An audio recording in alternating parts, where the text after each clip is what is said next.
Hello everyone, welcome to Race Day Live on supercrosslive.com. Today we celebrate 25 years of Monster Energy Supercross in Indianapolis, Indiana. It is round 13 of the 2016 Monster Energy AMA Supercross and FIM World Championship.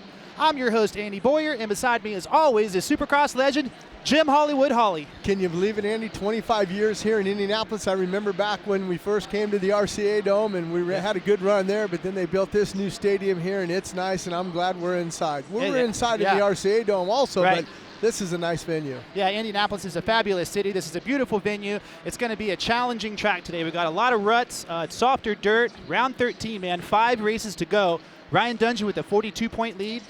They got to start. Ken Roczen has to get a win today. Well, I mean, he tried to last week. You know, he ran him honest, for the first half of the race, and he finished up second, but some of the lappers got in his way. But a little bit different soil than we had last weekend. It's going to be a lot softer here, and like you said, we're indoors now, and that outdoor stadium last week, the track was technical. It's going to be a little bit more technical here tonight, I think, just because of the ruts and the way the soil is. Yeah, absolutely, I agree.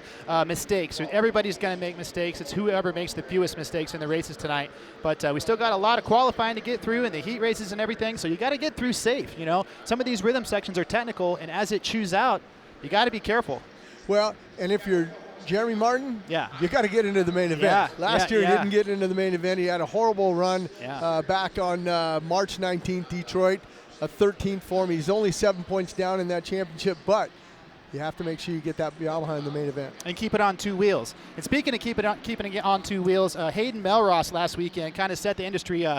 Everybody saw that crash, and it was really spectacular. It was unfortunate. It was fortunate that he was okay, but rode the front nose for a long ways, went over the handlebars, went over the berm, 50-50 the bicycle rack. Here it is. Rhythm section, he gets out of shape, goes over the bars, and hang on. Oh.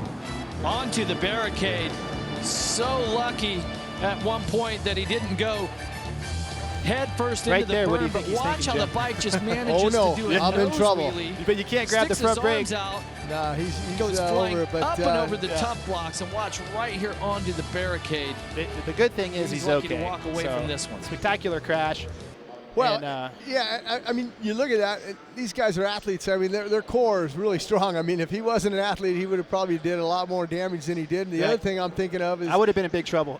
you got to look at the positive side. I mean, at least he didn't come and catch his neck on that. That would have been horrible. But it's just one of those things. You saw he had a good start. He was in a good position, but he just made that little bobble there and carried that front end and up and over. He went over the berm, but he'll be strong. He'll be back in Vegas. Hayden's okay. He tweeted us there. Still recovering from last weekend, he says, but he's watching Supercross Live and Race Day Live today. So, Hayden, thanks for tuning in, man. We hope you're back racing soon. I guarantee he's not playing golf this weekend. He's a golfer, that swing, that you're using that core. He's probably ready. He's not doing no sit-ups, that's for sure. No, he's probably just resting. Take it easy, Hayden. Take the weekend off. Right on, mate.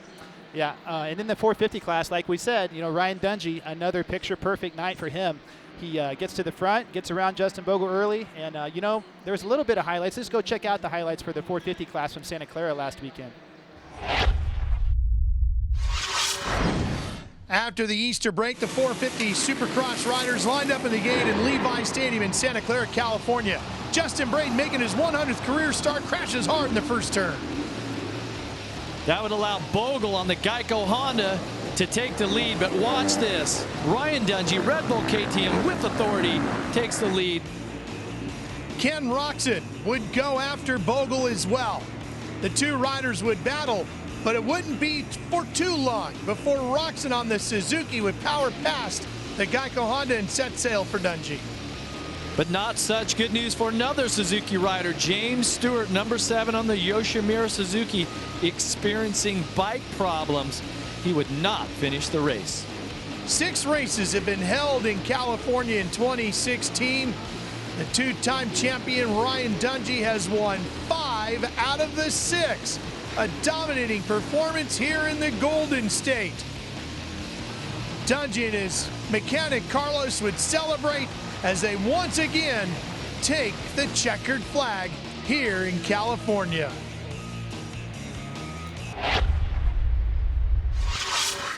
Well, he's on fire, Jim Holly. He's getting good starts, and until somebody gets next to him on that starting gate and bulls him out of the way and says, you're not getting the whole shot this weekend, I don't see much slowing down the number 1. Well, and if you look at it, that was back-to-back wins in Santa Clara. He did it last year. Here, he won here last year. Yeah, he won here too. So, I mean, he could go back-to-back here. But, it's interesting.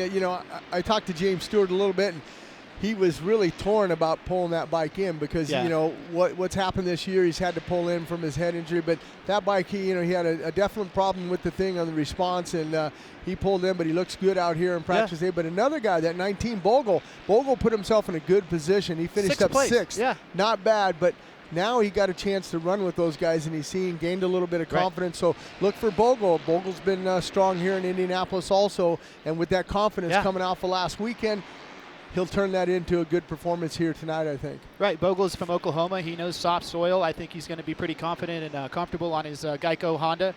But an exciting element about today's race is the 250 East. They're back. Malcolm Stewart, a 7-point lead. Jeremy Martin's fallen down the first turn twice in a row. He has, but, I got to look at his teammate there, Aaron Plessinger, finishing up 2nd. The last time we saw him in Detroit, he's only 13 out of that championship, and I think this track's an Aaron Plessinger type of a track. I think that just, he knows how to ride the ruts, and I know that team's got their first here. Ryan Sipes, I think, was back in 2011, got his first for that Star Racing Yamaha team, and I don't know. I just think I'm kind of hoping we have 5 events in the book, and we'll have 5 different winners when we leave here from Indianapolis. Right. Well, they have this track here that's going to be their biggest obstacle, the ruts, the soft dirt. Let's go ahead and take a closer look with this week's track package. Jim, we got another very, very long start, man. Well, what do you think? I mean, we've had it in Glendale, I know Detroit, Atlanta, and it seems to be like the longer straightaways, the less mayhem we have in that first turn. And the first turn here in Indianapolis is really nice. It's wide enough. I don't think we're going to have any problems. But the only thing that we might have some problem with is track maintenance and the ruts. It is soft here. This right here, this dirt is very, very soft. It's a little bit of a technical design as well. So this dragon back section before the finish line is going to get really cupped out. Another section that's going to get brutal, the whoops. Well, as well as those timing sections, like we talked about, the ruts, and a lot of times you'll see guys in qualifying, they'll do something and you'll look and you'll say, wow, well, why aren't they doing that in the main event? Well, the track gets too rutty and they can't do it, so they have to have alternate lines through those sections like you talked about, the timing and the whoop section. Right. And you speak about qualifying, and the best time to get a good lap in is probably going to be right at the beginning. First lap. That's right. We always talk about it each and every week on Race Day Live, how important it is, but something always amazes me though when we're doing Race Day Live, when we're doing the qualifying, that last A group, someone always sneaks it in there, maybe a Kristoff Porcel or something, and it's always like the last lap of the final qualifying session. Speaking of Kristoff Porcel, he's back from his injury, and it's going to be good to see him on the Husqvarna. Let's talk about this 250 East that's also back. 4 races, 4 different winners. Malcolm Stewart has a 7-point lead over Jeremy Martin. Well, one of the guys that don't have a win, and he's in the fight, he's only 13 points down. He's sitting 3rd. Aaron Plessinger, he can make it 5 different winners in 5 events. And this could be an Aaron Plessinger type night. And I remember in the past, guys that rode for that same team, Ryan Sipes got his first here in Indianapolis, so maybe it's Aaron Plessinger's night. Well, there you have it. And then the 450 class, Ryan Dungey's breaking away. He has a 42-point lead. His magic number is 50, which means he can wrap it up with 2 to go. We don't want to see that, but good for him. 6 wins, 28 podiums in a row. He's really on a roll. He is, and what do you say if you're a fan? You're come on, Kenny, come on, Trey Canard, come on, Anderson. We want this thing to stretch out a little bit longer. But like you said, I mean, you just mentioned the stats that he has this year. It's just phenomenal. I mean, I've been around the sport a long time, and this is a magical year for Ryan Dungey. Right. And to back it up, I mean, it's so hard to back up things. They just defending. Yeah, to back up something, and he's doing it in style. He sure is. But like you said, Indianapolis has a penchant for surprises. It's soft dirt. There's going to be a lot of ruts. It's going to be a very exciting day here for round 13. But one thing's for certain, that track has changed a lot since we were down there this morning, Jim. And, they're already, the Feld track crews getting ready to get the dozers out and clean up some of these ruts already for the first time. Yeah, they're going to be busy. I mean, we got a chance to see some of that free practice like we had talked about. Some of those timing sections, the ruts are already developing. And the first group of guys that were out there, I believe the C250 guys, even though it was no ruts, it's technical, especially to get up and over that Monster Energy finish line for those guys. It's going to be a technical track. The dragging track. back before the finish line, yeah, it's getting really cupped out right now. But some of the rhythm sections, there's some different options and stuff. We have this week's Kawasaki track map that's going to show us how we can get through some of those a little different to jump on, jump off. Jim, take us through it. Well, and like we talked about in the show, the long starting line here in Indianapolis with that left-hander, and it's a wide enough left-hander, a nice sweeping left-hander, and then you're into that first timing section like we talked about. We saw a couple different ways the guys can do it. If you can triple through this section and double, carry that speed around, get into those whoops, and those whoops are going to be tough. They're going to cup out as the night wears on. Then you got this right-hander. You're immediately going to get into this dragon back, and you got to double off of that, which makes it really hard before you hit the Monster Energy finish line. That's a big huck to get over there. Then you got this little triple here, left-hander onto the backside there. That's a 65-foot triple there, back across the starting line, into that left-hander, another timing section here. We've seen a couple different ways here. The guys are getting up on top of that tabletop there. That's the hot line.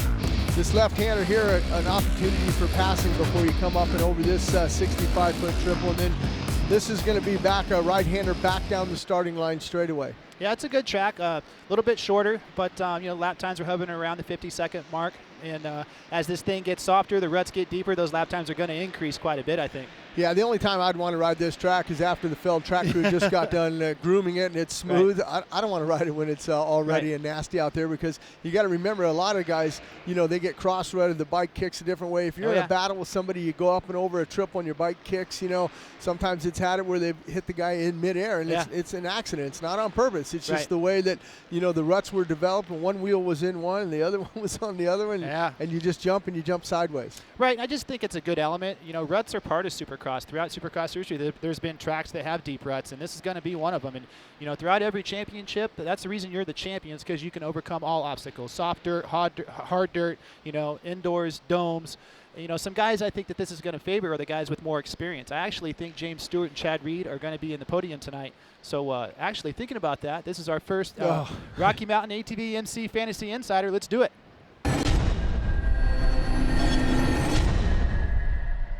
And I'll kick it off. I think the big number one, I don't know. He's unstoppable. I do know he's he's not unstoppable, but he's on such a roll right now that I don't see him slowing down. I'm going to pick Ryan Dungey to win here at round 13, but I think Chad Reed's going to follow him home second. And I think James Stewart, he looked really good in the first untimed session. I think he's got something for these guys. Yeah, I got to agree with you. I think that we're going to have to see James Stewart get a good start. I don't think he's going to be able to come have one of those magical nights like we've seen him in the past, where he's come from a 15th and come up to win it. Right. I don't think that's going to happen, because the track's not going to lend itself to that type of racing because of the ruts that are developing. But I think it's a good pick. A couple other guys you could, coming back here, Broc Tickle's riding tonight, Kristoff Porcel. Right. You can throw those guys in for your wild card pick also. But I got to agree. I think Dungey's just on such a roll right now, and if you think about it, if he didn't get penalized back in Detroit, he'd have, seven in a row. But he's also starting to string together a bunch of wins, and I think that the longer this series goes on, the stronger he gets. Yeah, exactly. I couldn't agree with you more. There's our top picks right there, and of course Ryan Dungey. That's the man everybody's picking. Ken Roczen second, Anderson third. Solid picks. Tomac fourth, Reed fifth. Wild card for 12th is Michael Lessie, and we're getting down to it. They're going to give away a Toyota Tacoma, and it tightened back up this week. Sir Rides a Lot, 5 points over Cage Keller, who's got 5 points over S. Martin 4. So it's really close. That's pretty big-time stuff. Going for a brand-new Toyota pickup. So remember to go to rmfantasysx.com.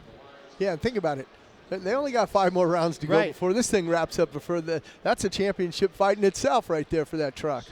Right. Right. Well, we have a lot of guests coming up, including Brittany Force, the top fuel dragster. She's a 2013 Rookie of the Year. I want to talk to her and see what it's like to get in one of those bad boys and go down a quarter mile in what, 3.5 seconds, 330 miles an hour. Well, I think the guys in Supercross, if they're getting bad starts, I think maybe Brittany Force can teach them a thing or two about reaction time. Absolutely. We have a big show coming up. Stay tuned. AMSOIL. Let nothing stand between you and a great day of riding. Protect your weekend. Choose AMSOIL synthetic lubricants for your bike and your truck. DC Shoes is proud to be the official footwear sponsor of 2016 Monster Energy Supercross. DC, defying convention since 1994. Check out our latest products at journeys.com. Motorcycle Mechanics Institute wants to give you a 2016 Kawasaki Teryx 4LE side-by-side. Go to www.winthatride.com to enter for your chance to win. Oakley is proud to be the official eyewear sponsor of Monster Energy Supercross. Follow us at Oakley Motorsports and at Oakley on Instagram and Twitter. Sponsored by Yamaha. From world-leading motocross, supersport, and cruiser motorcycles to ATVs, side-by-sides, generators, and more, Yamaha revs your heart.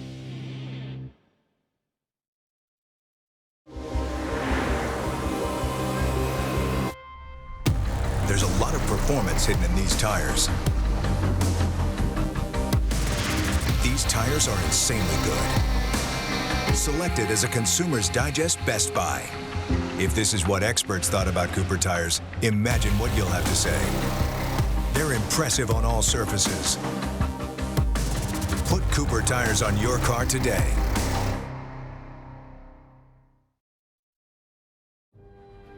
When it comes to protecting your engine, AMSOIL offers the next level performance truck owners demand.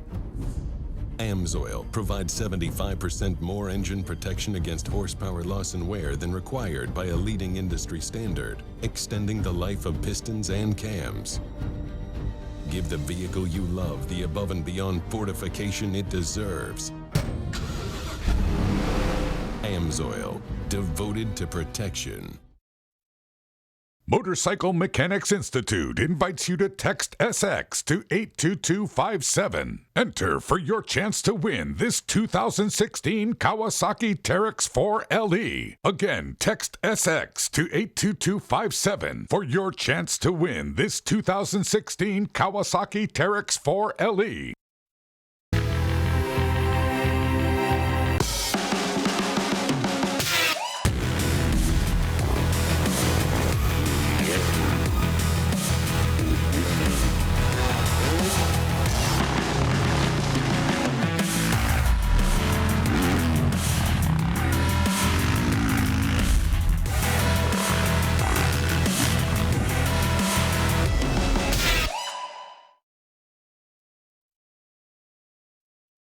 What's up, guys? Chase here at Rocky Mountain VMC, and it is time for Fantasy Supercross.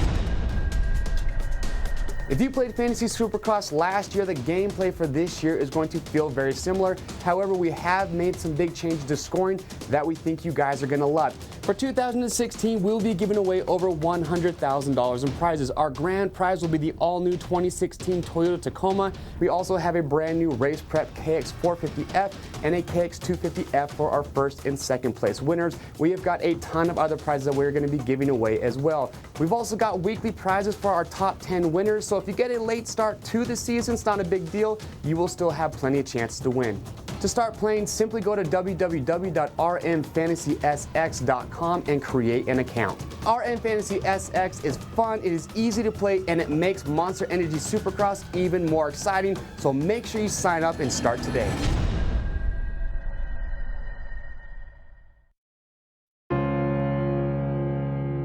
Your journey. To work, to play, to see places you've never seen before.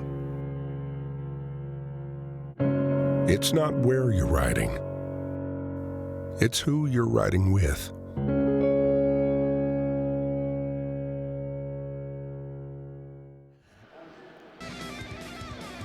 And welcome back to Race Day Live. We're celebrating 25 years of Monster Energy Supercross in Indianapolis, Indiana. Got track maintenance going on right now, Jim Hawley. Well, and also throwback night. That's right, retro in night. Indianapolis. I got a chance. Night. I saw Davey Coombs. He had on a Jeff. He's wearing a UFO shirt. It looks like Jeff Crutcher. He looks like Guy Cooper from 1995. And we saw a couple guys with the big afros, you know, from back in the 70s and 80s. But it's cool just to be here and see all that. But you got a chance to look behind us. I hope they got enough diesel fuel in those tractors and dozers and stuff, because they're going to have a lot of work on their hands tonight. Well, I was actually impressed. They let the track go all the way through the first untimed qualifying sessions, the B groups, the C groups, the A groups, and they let it get pretty gnarly, and it held up pretty decently, I thought. Well, and I think they did that for a reason. They wanted to see how many laps they can get on before that thing and where it gets. Because you remember last year on the post show when we wrapped this thing up, we were knee deep in ruts. Yeah. So right. It's going to get ruddy tonight. Right. Speaking of knee deep, I hate to use that term, but Kenny Roczen is in second place, and he really wants to make a dent in Ryan Dungey's lead. He's riding well. He's getting pretty good starts. He was after him last weekend in Santa Clara. Jim Hawley was able to speak to him after the race. Here's what they had to say. Kenny Roczen, second for you. I know in the beginning of the race, you guys had a good, clean track out there. It looks like you were putting some pressure on them. Then you started running into some lappers, and it looked to me like they started to get in your way. Yeah, it's always the same people, I think it was Freeze, Alessi, and definitely Way. Nick Way is a friend of mine and super nice guy, but such a tough rider to lap. Blue flag means move out of the way and not ride us high. So I was pretty bummed about that because I was right on Ryan, and I feel like I could have, pushed a little harder towards the end. But it just wasn't enough. But I was racing, I was riding good, and it was a good second place. Nothing to be too upset about. Obviously, I wish I would have won, but it is what it is. Your heat race was good tonight. Yeah, my heat race was really good. I got off to a good start, and I was riding really aggressive and clean. So heat race was good. Main event was good. Going back to Florida and put in some good work, and it should be another good weekend next weekend. See you in Indy next week. Thank you. He wasn't very happy about those lappers, Jim Hawley. No, he called them out. But, in fairness to those guys, that track last weekend in Santa Clara is hard dry. So you go in, you got your momentum. Your momentum's going to lift you up. And if Kenny's on the outside, they took him up. But I'm sure it wasn't on purpose. Like you heard him say, Nick Way's a good friend of mine. I just think that's the way the track. I've been on both sides of that, Andy. When I first came into the sport, I was getting lapped by the top guys. And I saw the blue flag man. I just got out of the way. I didn't hold my line. I just slowed up. Even if I was in a battle for, 18th or 19th or 16th back then.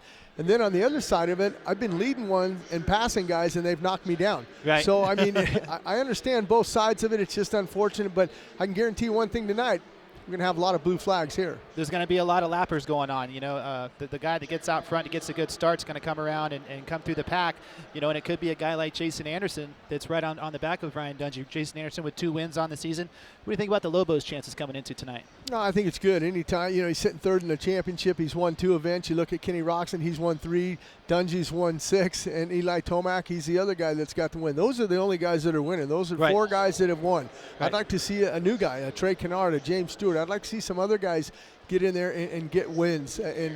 But I think Kenny knew that, he had an opportunity last week maybe to get a win. And I don't think that Dungey's going to race him at this point in the season.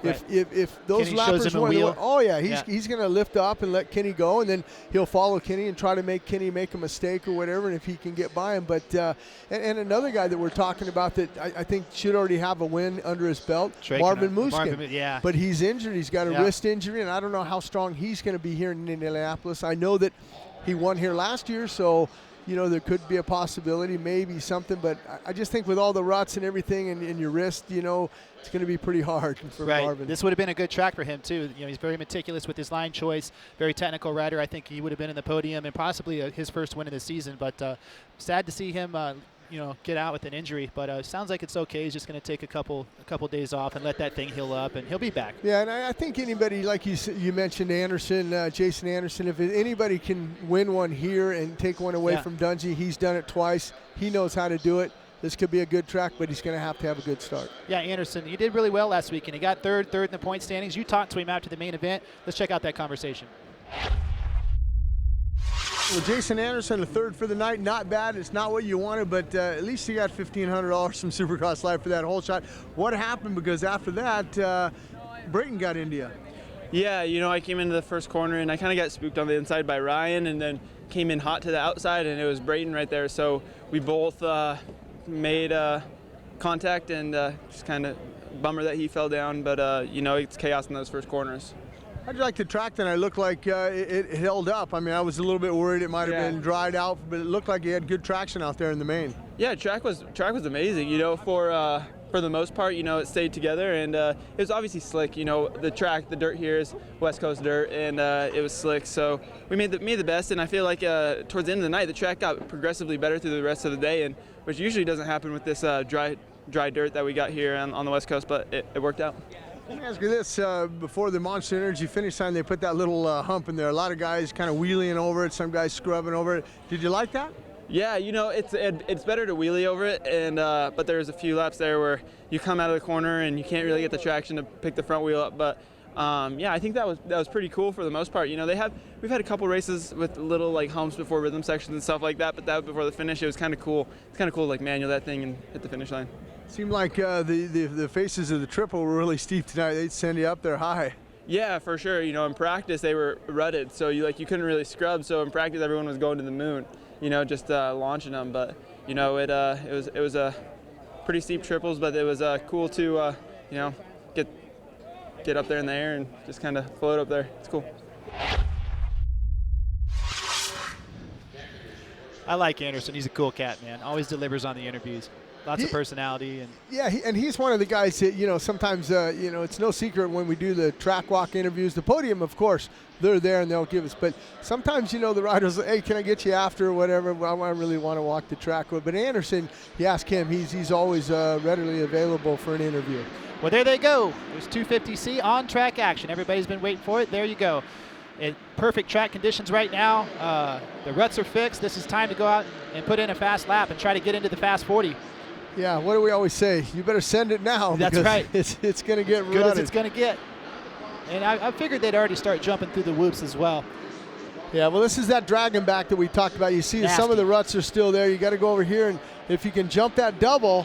You kind of got to triple up to the top of the dragon back and then double off of it, right? And then this is pretty tight right in here. This is kind of tight, this left-hander coming back out of here. And if you got the horsepower, you can, yeah, that's a great opportunity. And mentioning Tyler Bowers, want to congratulate Chris Blows. He won the opener last week on the race to the championship there in Ontario, and they're in Salinas, California this weekend. Racing there tonight. And, interestingly enough, there's been 4 main events in AMSOIL Arena Cross and 4 different winners. So that championship, the race to the championship, is off to a tremendous start. Yeah, that's that first turn there, and that's that timing section. If you land on the downside there and triple right out of there, you're going to be good. That's Cody Church right there, I believe. This is 250B qualifying number 1, Jacob Williamson.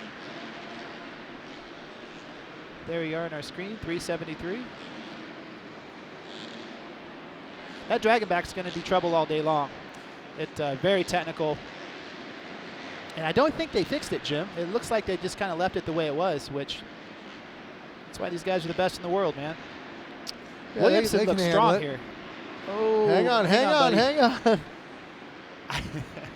Never ceases to amaze me. Every time we pump up a guy, he gets a little bit of the Jeff Emig huckabuck going on. But I believe that in Toronto was Jacob Williamson's first ever Supercross. The guy goes out and makes the main event. So big props to him. Man, he looks like he's doing a great job here in this other timing section here. And yes, his time's not bad, a 54.8. Right behind him, Cody Church with that 57.3. There's Cody Church. Let's see if he can get a good line here and get some. Yeah, he's kind of still a little hesitant there, but can't blame him. Technical section.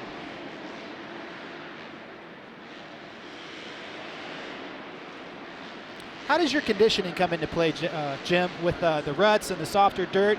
Does it take more out of you? It always did me. The softer stuff, I always got arm pump really bad in the ruts. Absolutely. It just depends on what type of rider you are and where you train at. Some of these guys, they're from the Midwest and it's soft here anyhow, so they're kind of used to the ruts. But if you're a guy that's riding on hard packed soil all the time, you come here, your heart rate goes up, it jumps up maybe, if you're running at a 150, say, it'll jump up to 180, and especially when you do those huckabucks, it'll push that 200 there. Yeah, they get the heart rate up there quick. And then once you do that, automatically your arms are going to start pumping up because you got to hang onto the bike because you're out of control there. There we go. I'm trying to get a number on 297 there. Henry Miller looking good. Yeah, Henry jumped up now to the 4th spot. His last lap of 52.2. So now you see Luke Rensland there, he's leading it there with a 51-0. So good to see Luke out there. Henry Miller coming to us from Rochester, Minnesota. He lists Ty Lube, Storm Lake Honda, Buddy Brooks, 139 Designs with some of his many, many sponsors. There's our good buddy Van Martin in that second spot now with a 51-9. There he was going to get the 3-3 there too. So Henry Miller looking great. It's going to be a good lap for him.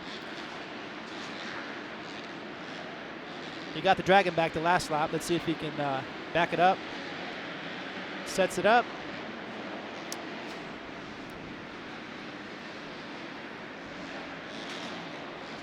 There it is. Yeah, if you can double that and then hit that Monster Energy finish line, that's going to be the fast way and the less strenuous on you. You know, if you got to jump in, it just kind of flows. You know, you just hit the Dragon back, double, land, you automatically just blip the throttle and you're going to clear the Monster Energy finish line. About 5:26 left in this one. Group B, first time they're on the clock.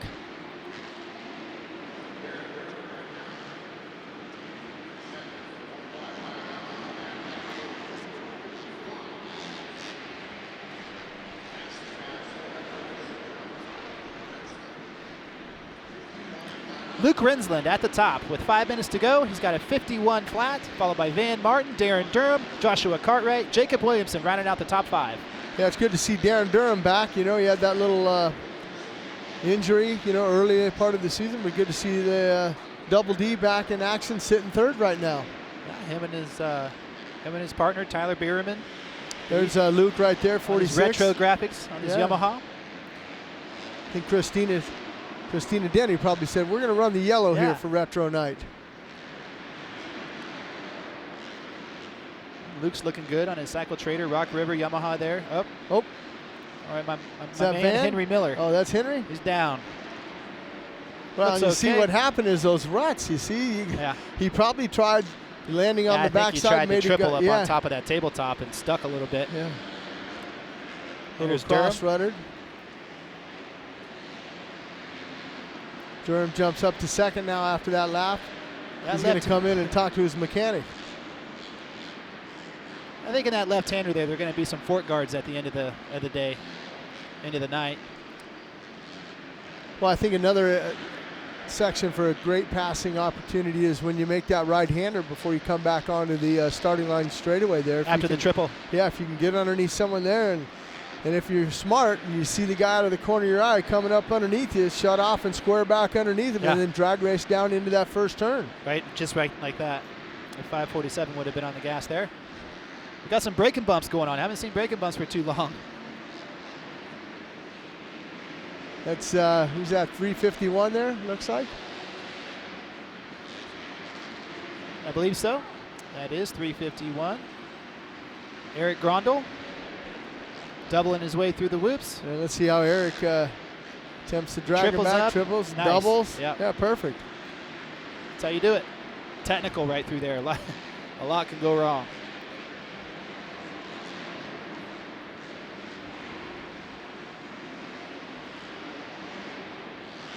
"25 years of Supercross in Indy." So, Retro Night. Already a big crowd in here, Jim Holly, to watch qualifying. Oh, it's going to be 60,000 plus here tonight. Right. It's one of the statistics here in my notes. They've averaged 60,000 fans here, you know, throughout that span. Not here, but between the RCA Dome and our current venue. That's what makes it so exciting. I love when we have a big crowd and the racing action is good, and I think it's going to be tonight. Lots of first-time winners, you know, a ton of first-time winners. You know, guys like Ryan Sipes, Austin Stroop, you know, Michael Brandes back in 2000. Chad Reed got his first win in U.S. soil in Indy here. So pretty cool. Josh Hansen, Davey Millsaps. Yeah, the all-time winner, though, here, the king, Jeremy McGrath. 6 wins here in the RCA Dome and Indy. That goes about everywhere. Just about every venue we visit, it has the king, old Showtime, Jeremy McGrath. And sweeps, too. A lot of sweeps. Yep. I mean, 93 it was McGrath and Doug Henry, and on the Honda, and 02 it was David Villan. You mentioned Chad Reed got his first here, and Suzuki in 05 with Carmichael and Millsaps. Last one on a Kawasaki two-stroke, yeah. I think that would have been. Well, no, in 2005, yeah, was Ricky still on a two-stroke, I think. Yeah. Yep. And then 2010, Kawasaki did it with Villapoto and Kristoff Porcel. And then last year, KTM did it with Ryan Dungey and Marvin Muskin. So we're getting a chance now to look at the Double D, Darren Durham there. There's Fast House Yamaha. Good looking setup. I know Kenny Alexander put a lot together to get Tyler and Darren out here on the East Coast there. It's been a good qualifying session for Durham. He's sitting second right now with about under a minute to go. Second only to Luke Rensland, who still has the fastest lap time with a 50 flat. We'll go through the top 5 again. It is Rensland, Durham, Jacob Williamson, Van Martin, and Joshua Cartwright. Yeah, you get a chance to look at Luke, how he did that. He jumps up to the step on, uses his body English to jump up and over. There's that triple that we talked about, immediately into the right-hander, and seeing some of those ruts start to develop as he comes into that first turn, and you'd mentioned the braking bumps. Right. Let's see if he goes 3 again. Yep. And then 3 again. Yeah, that's the way you do it. Well, that's why he's got the fastest lap time here. Yeah. He's showing the boys how to put that Yamaha around. Those tough blocks, Luke. Let's see how he does the dragon back. Yeah, triple, double. He looks good. That's looks real good. Checker flag is out. It's going to do it. 250B qualifying number 1, Luke Rensland. It's your fastest rider. Followed by Darren Durham, Jacob Williamson, Van Martin, Joshua Cartwright. We'll go through the top 10. Henry Miller, 6th. Dakota Tedder, 7th. Grady Featherstone, 8th. Chaz Braden, 9th. And Keaton Ward rounding out the top 10. That was a good qualifying session. Not too many yellow flags, and good to see the boys getting around the track nice. Yeah, 50 seconds. I mean, that's huge. You know, a name we haven't mentioned yet in the show that if you're talking about Indianapolis, you can't really go too far without talking about Iron Mike LaRocco. You know, the all-time leader for 450 starts with 227 consecutive starts. Well, the thing about career starts. Yeah, the thing about Mike LaRocco is that what I found interesting from his in-between wins, 14 seasons. Yeah. And I remember here when he won his final event here, I believe it was at the RCA Dome back in 2004. Yeah, 2004. So that's a long time to go. 14 seasons in between wins. Right. But now Mike's giving back to the sport. He's heading up the Geico Honda team over there, and they're doing a great job. As always. Yeah, they are. The Geico Honda team very strong on both coasts. They got Malcolm leading it over here, and Christian Craig coming back and having a career resurgence. So good, how about Bogle last week with that looking 6th? Good. That's really good for Justin Bogle.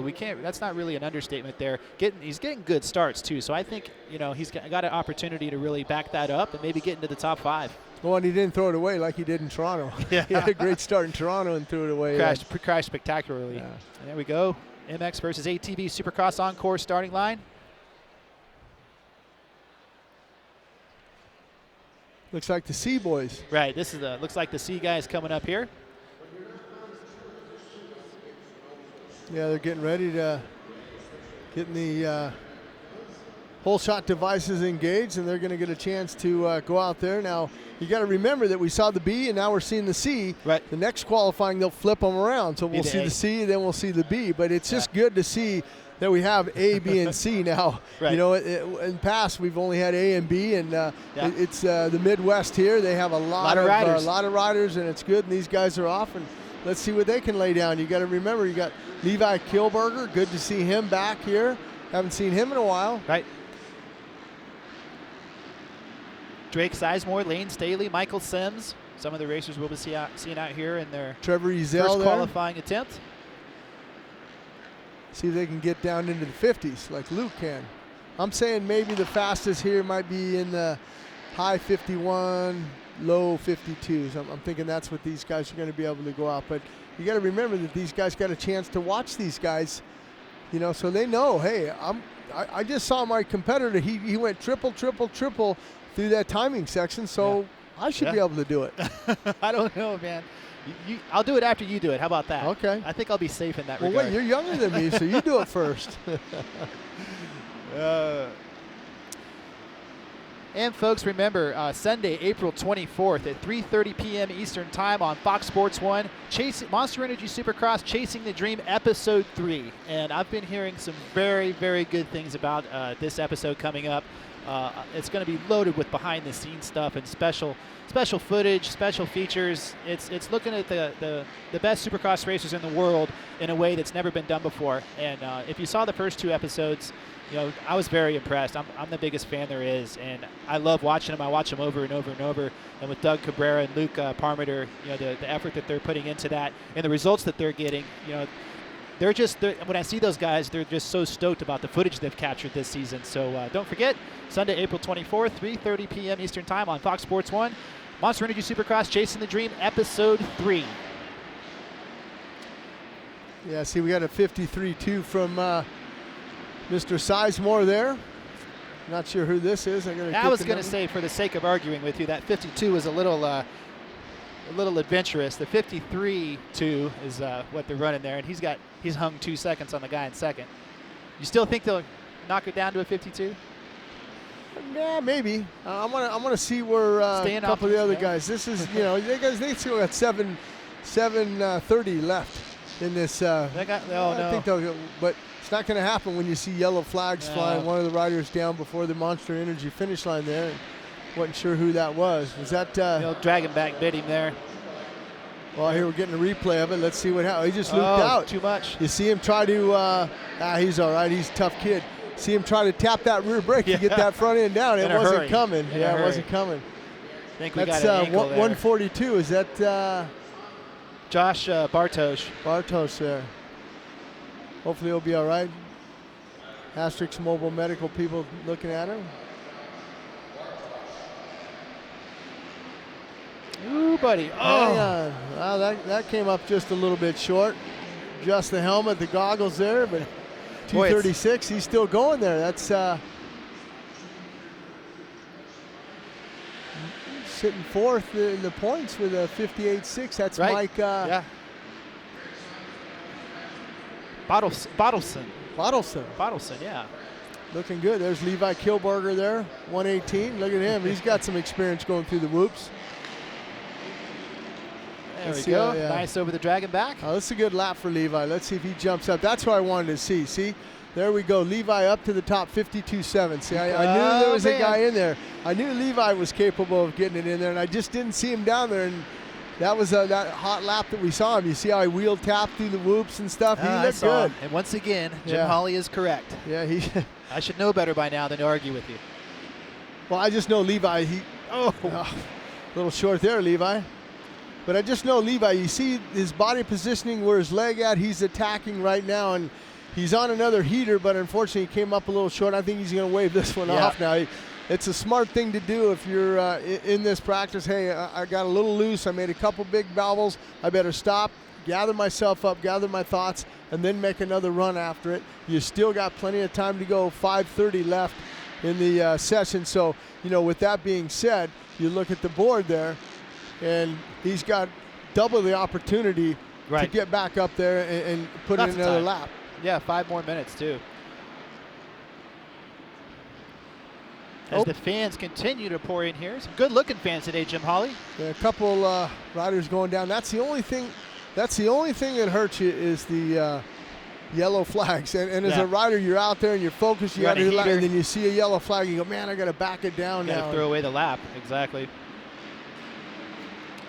Once again, though, you know, with the exception of our man that aided on the careful there on the dragon back. Good time for Trevor Ezel there. Just picked it up to a 57.1. He's sitting fourth. Good to see the KTM rider there from Kentucky. Kilberger 52.7. You know, like you said, he could be pretty solid in the B group. It's a good lap.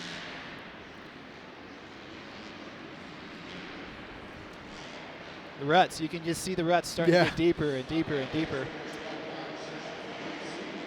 Well, and I think that, you know, with those ruts, we're watching Kilberger now. It looks like he's trying to set up. Maybe he was going to go on a run, but I don't think so now. He's still kind of rolling a few things.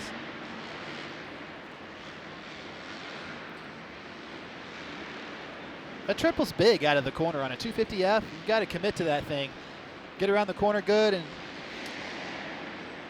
yeah, and I like watching these guys go through the whoops there. Triple. That's almost pretty. They start in those beginning, you can kind of get into it, and then they have to start tripling and doubling. Right. I want to thank everybody for tuning in to Race Day Live today in Indianapolis. We want to thank all of our international viewers. Hello, thank you for tuning in. You make up over half of our broadcasts, you know, from the UK, Canada, Australia, all over the world. Thank you for tuning in to Race Day Live to listen to Jim and I call the best sport in the world.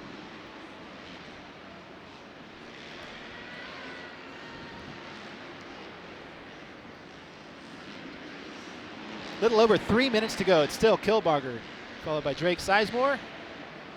Josh Bartow. Well, Lane Staley jumps up to third, followed by fourth is Josh Bartow, and Michael Mims rounds out the top 5.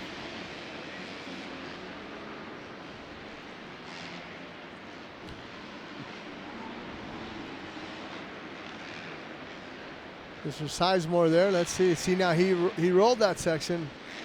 You're gonna have to seed hop that finish line there, but he had a good lap going in. There's Kilbarger. He goes 3, tries to go wheel tap 3, and got through there really nicely. See if he can better his time. Very well. Look at the time. 51.4. 51.4. They got faster. I didn't know if the C group was going to be able to drop lap times late into the session. Yeah, no. Levi Kilbarger's out there killing it. Yeah, I knew no Levi. Pun intended. He's got some experience. He knows his way around the a Supercross track. Right. Good to see that 51.4. I mean, that's not bad considering in the B practice there, Luke Rensland had a 50, so he's only about a second off of the B group. Right. We'll go ahead and give some love to Kilbarger and his sponsors there. From Ohio, he lists Bonsai Suspension, Sunstar, O'Neill, Bell, Bill's Pipes, Scott, and Get At It. Ignitions, my buddy Dan Truman's company there. Hopefully, Dan, if you're listening in today, hope you're having a good one. I know the boys over at O'Neill will be happy to see Levi Kilbarger on top up of the there. board, yeah. Mark Shearer and all the guys over there. You were with O'Neill your entire career, weren't you, Jim? Like, actually, I rode Fox, believe it or not, early in my career, and then I got hooked up with O'Neill, and I stayed true, and you know, it worked out good. I mean, we own some property together, and he's a good friend of mine today. So yeah, we rubbing nickels. A long distance relationship, but I think Jim only likes me because I only use one pair of pants for 10 years at a time. 10 years. If I can get 10 years out of a pair of pants, I'm good. But I don't ride as much as I used to anyhow. Gotta ride more. That's not how you go through the whoops. But it's late in the practice session here, in the qualifying session, excuse me. But at least he's not going around, right, Jim? Yeah, I'm just going to say that. There is no opportunity for these guys to go around the whoops, and I like that. They eliminated that. When they put the whoops off to the side, these guys could go around, and they're probably, you know, the dirt works and the Feld track crew, they're probably saying, hey, we need to put those whoops in the middle. These guys need to go through the whoops. Might be some method to that madness there. Time running out. About 20 seconds to go. It's Levi Kilbarger, Drake Sizemore, Lane Staley, Josh Bartow, and Michael Mims rounding out the top 5. Careful there. And in our screen, we have 740. That's Lane Staley. Yeah. See, but this is what kills you when you got 4 or 5 guys in there, and you're just going, oh, are you kidding me? Right. And look at how deep the ruts are getting, and he's okay with it, though. Lane, he's sitting third right now at 54.0. He was probably looking to try to maybe drop into a second, yeah. Coming up next will be 250A. I don't know if they're going to work on the track. I don't think they are, Jim. I think they're going to leave it and let him rip. I could be wrong. The ruts are getting pretty deep, especially in the face of the finish line there, but we'll see. Yeah, why not let him practice the deep ruts? What it's going to be like in the main event. Well, at least the O'Neill boys are happy with Levi Kilbarger up there in qualifying, and they're keeping their fingers crossed and hoping he gets into that main event. That's huge if he can get into that main event. He looks spectacular out there.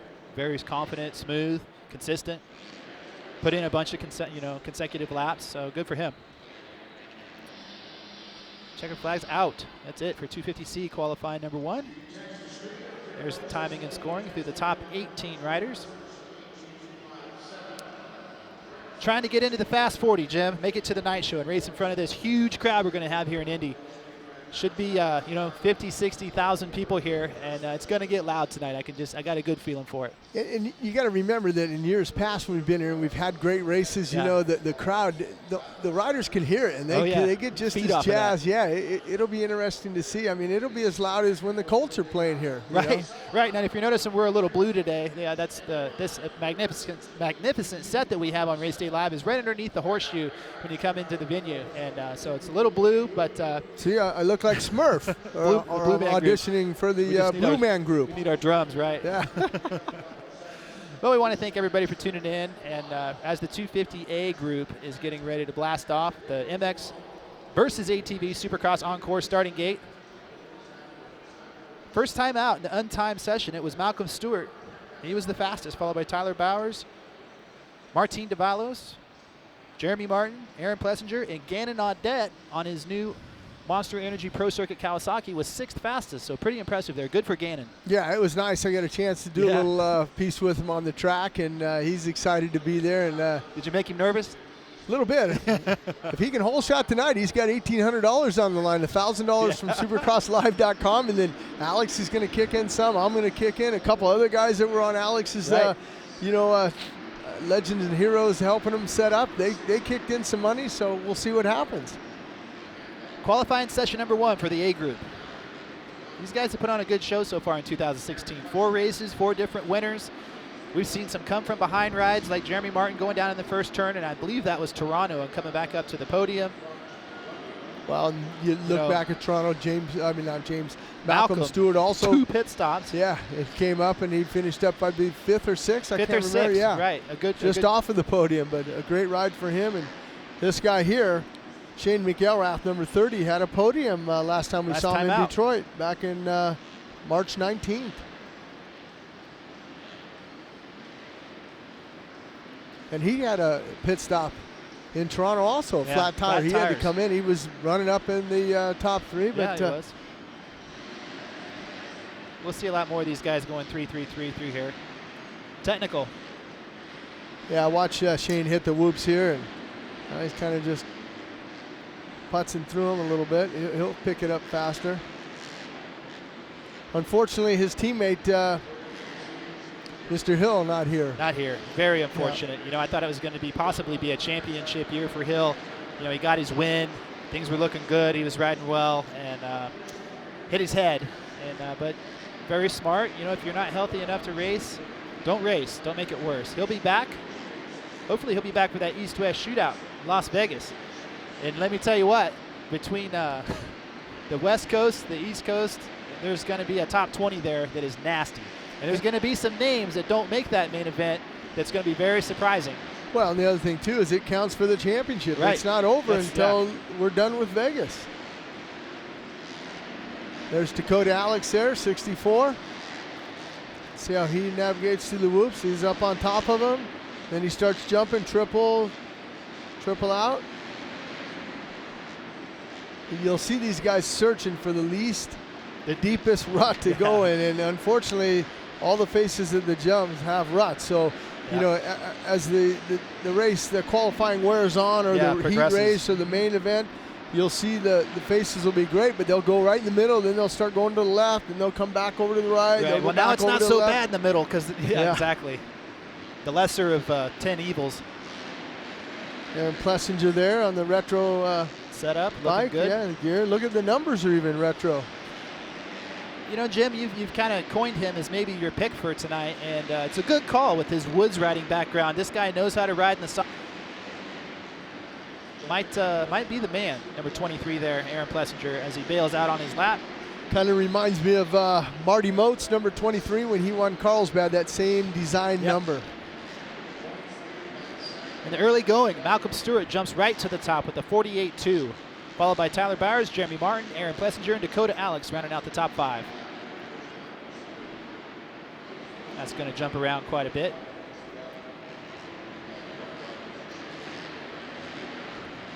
I talked to Big James, and he said both the boys had a good week of practice, spent a lot of laps. Says Malcolm's ready, James is ready. And the thing that's been... Well, I know Malcolm's ready. I saw him last night at St. Elmo's. He had that shrimp with the... shrimp cocktail, the shrimp hot cocktail. sauce. He said he's ready to go now. The other thing that's kind of surprised me a lot is his starts. You know, for a big guy, I think he's 200 pounds. Malcolm's been pulling hole shots, and Big James says, you know, it's not that he's getting to the first corner first, it's the moves he's making smart decisions in the first 2 corners and getting to the front of the pack. Well, he needs to, because he knows how tough the competition is, and if you're buried back in 12th place coming out of that first turn, you got your work cut out for you if you're going to win that one. Got one of the riders there. Try to see who that is. Dragging back, getting another guy. Looks like he's back up and rolling though. As Malcolm gets ready to drop the hammer on another lap. Unfortunately, this left-hander, he's going to see the yellow flags everywhere. Right. That's the hardest. Wow. That's how you go through the lappers.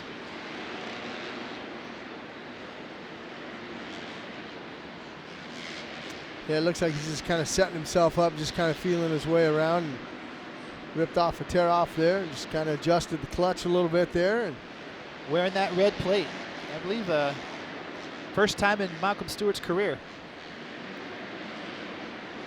Good Tyler Bowers right behind him. I think Malcolm Stewart's a guy in the next 3 or 4 years moves up to that 450 class. You know, even as early as next year, he moves up to that 450 class, and I think he makes some noise, especially in Supercross. Lot of skills. Yeah, he's going to go on a heater right now, I think. But Jeremy Martin's leading it though with a 47.5. Malcolm Stewart with a 48.2. Wow. Jeremy Martin getting around there. Jeremy's got some work to do. 7 points back. He's got 4 weeks right now, back to back to back. We got, you know, Indy tonight, St. Louis next weekend, then we go to Foxborough, and then MetLife. So. Yeah, and you mentioned those next 2, St. Louis, Foxborough. Those are going to be day races. Day races. Right. We'll be on race day live at 9 in the morning next weekend, and probably have some coffee in our merchandise cups here for sure. Yeah, let's see what Malcolm, he looked like he was on a heater here. See if he can jump up and improve on that 48.2, and he does. 47.6, but not quite as fast as Martin. 47.5, yeah. So he'll go back, he'll kind of think of things. And there's Gannon Audette, number 61. It's got to feel good to be on one of Mitch Payton's bikes, you know. See how Gannon went to that inside there and really good move.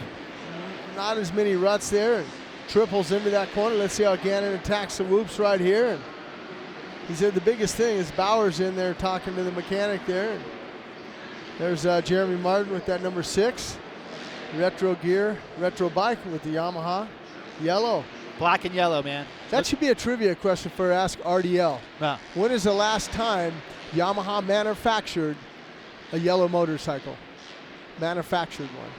Well, they do now. But for the 50th and the 60th. Right. But for the 50th and 60th. Right. But the last time I'm talking in the 80s. I'll give you guys in the 80s. Okay. Do you know? Oh, yeah, absolutely. You know the answer. Yeah, 1985 or 84. Right. 84. Yeah, because 85 they went red and white. Right. I got a couple of those yellow 125 still. Yeah. It's kind of cool to look back. You know, the sprocket's on the other side. You know, it's not on the left-hand side. It's on the right-hand side. It's amazing every time I look at a bike, and I look at a new bike today on just how the changes and how the sport has progressed. Next thing you know, these manufacturers are gonna come out with Bluetooth on the motorcycle. Yeah. All right, here's Jeremy. Let's get back to qualifying here. Look at that.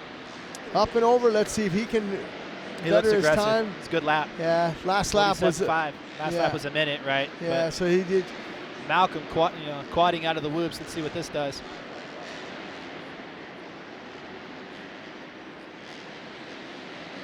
Yep, right to the top.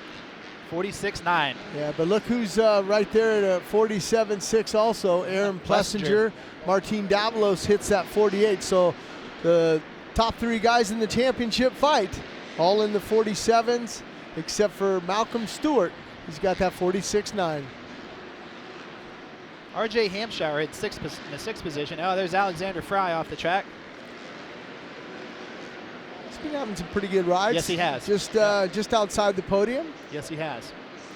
I was getting ready to say RJ Hampshire was on the podium here last year in 2015. I believe it was the first podium of his career. Had a little bit of trouble getting up to speed so far in 2016 in the 250 Eastern Divisional class, but another guy that could have a good race, get a good start, and make some noise. Yeah, that's why I say Bogle, you know, he had that second last year here. It was Marvin Muskin winning in the 250 class here in 15, followed by Bogle, and like you said, RJ Hampshire there, so not bad. The last guy to win in the RCA Dome in the 250 back in 08, Trey Canard. Trey Canard. And the first guy to win the first race ever here in 09 in the 250 class, Chad Austin Reed. Stroop. Oh, no, in the Austin 250 Stroop. class, yeah, Austin Reed Stroop, did it right. in the 450. Right.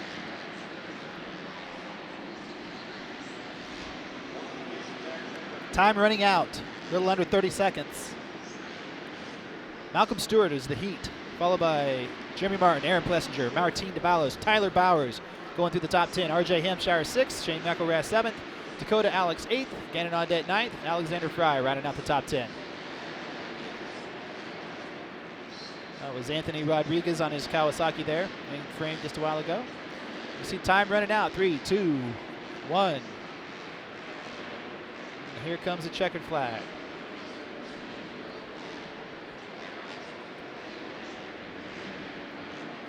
So Malcolm, the point leader, leads him around. He was fastest in the untimed session. He's the fastest in the first qualifying session. He's looking good. He's just going to have to keep that thing on two wheels, and it's going to be a good race tonight between him and Jeremy Martin and Aaron Plessinger. DeBalos will be in there. Bowers has been getting good starts. Yeah, this could be one of those, nights that, you mentioned a guy like Bowers that, it's going to be tight. Yeah. We'll see, but he'll be aggressive. You can always count on number 53 to bring it. Gannon Audet, ninth fastest, not bad. Not bad at all. We're waiting for Malcolm to go talk to Miss Ashley Phillips. Get to hear from him on how he was able to get that 46.9. Jimmy Albertson, surprised at that, 19th. I would have thought he would have been a little bit better in that qualifying. I always thought a top Jimmy is more of a 450 guy, but you never know. He could get into the top 10 tonight in the main event. Yeah.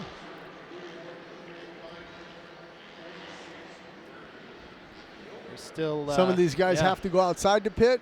Some of the guys are inside the ones that are stadium inside here. are happier. It's a little cold here in Indianapolis this weekend. It's about 35 this morning. I walked over here from the hotel and you could feel it. You walked, I jogged. I was that cold. I thought I was going to freeze out there. There goes Malcolm up to the podium. We'll be checking Ashley right now. Well, showing off that red background as the points leader in the 250 East Championship. How about our fastest qualifier here for round number 1, Malcolm Stewart. Malcolm, congratulations on that fast time out there. You're the only 250 rider to make it into the 46-second range out there. What are you doing? Honestly, track's tough, and I was trying to make the best of it. Honestly, just try to keep some momentum going, and I don't know. I can't say it's going to be easy tonight, that's for sure, because the track's going to get all of us. So all I got to say is get ready for tonight's show, and thank you all fans for coming out. How much does this red plate do for your confidence being the points leader? Honestly, I ain't looking at it. I ain't going to pay attention. I'm just going to keep digging deep, pretend like we're behind in points, and until Vegas, that's all I got to say. Well, we're looking forward to it. One more time for that number 50 Geico Honda rider, Malcolm Stewart, your fastest qualifier so far, Irv. Yeah, it's great, too, Well, there you have it. You heard it from Malcolm, and he sounds a little bit sounds concerned with the track. It's obviously tough out there, and like he says, a little bit of premonition for tonight. He says it's going to be tough. A lot of work is now we're getting a chance. The A guys just left the MX versus ATV Supercross Encore starting line, and we're going to see the A group out here in the Battle 450. This tough track, right? Yeah. There it is there, Kenny Roczen with the retro Fox gear. That's some gear you probably rode back in the day, Andy. That was a little bit before my time. That was Bradshaw there in about David? 1990, I believe. The Beast from the East. Yeah. 450A on track right now.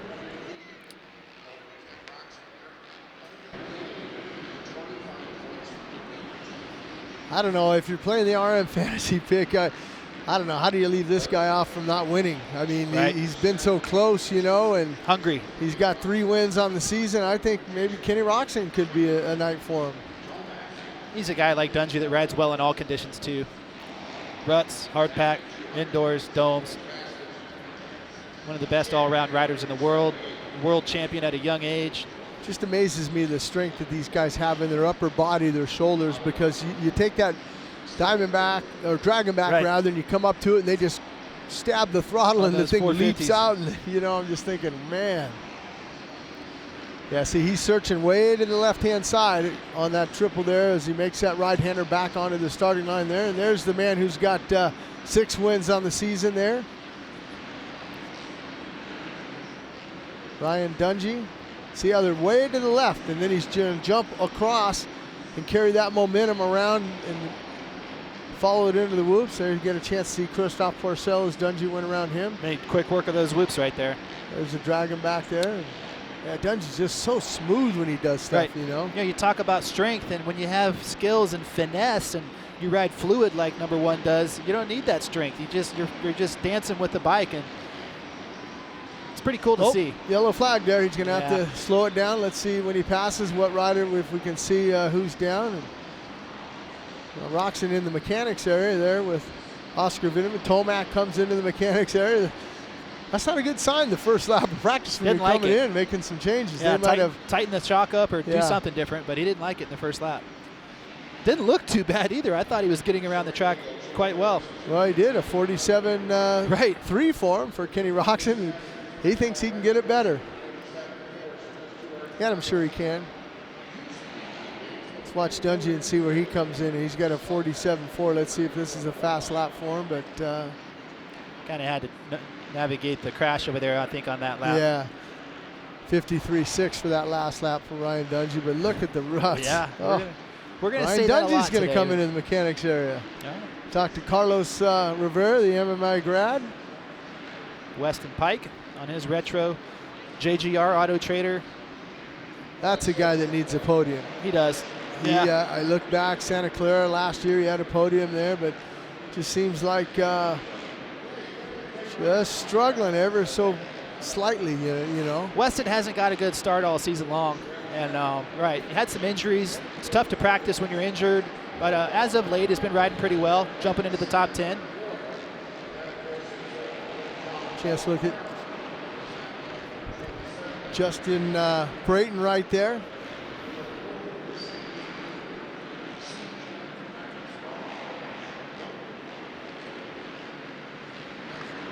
Brayton, man, he sent it last weekend from the outside. I thought he was going to get around there with the hole shot. He really wanted that $1,500 for that hole shot, but unfortunately he got tangled up. Anderson was there. Anderson beat him right there, and he went down, and Anderson stayed up. Brayton's been putting in some good rides lately, though. Look for him in your fantasy picks. I'd place Brayton in your top 5, actually. James Stewart in the mechanics area. Talk to Renee. Eli Tomac, we're getting a chance to look at him. They're probably stiffening up the forks in the shock, I think. When the track's this soft and ruddy, you don't want it to, so you can tell by the mannerisms of Weston what the bike's doing and stuff and how it's yanking him around. Well, I'm just surprised at all the guys. Tomac, Barsha, everybody is coming in. Pike's in there. Fix this thing. Yeah, this thing's not working. And James, hey man, this thing's not working.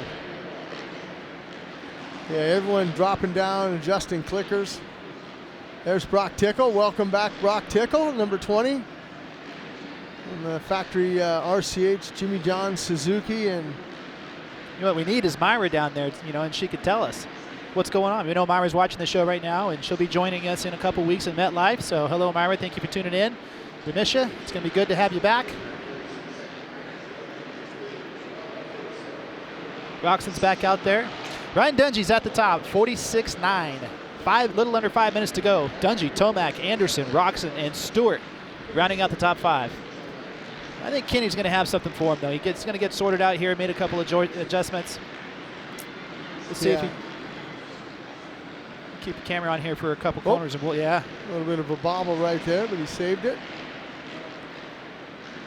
That's the thing about the ruts. Sometimes the harder you try to go fast, you know, you fight it a little bit. but he wasn't fighting that section. He looked really good.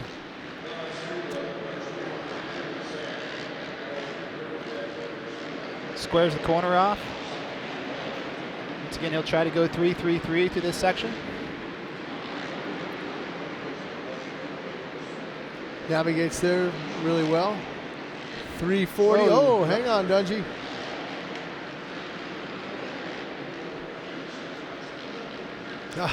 Looking over my shoulder at Kenny finishing in his lap. See, he'll jump up to... Yeah.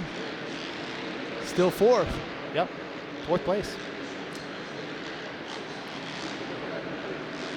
28 podiums in a row. You know, I say that a lot because it blows my mind. It's the most in Supercross history.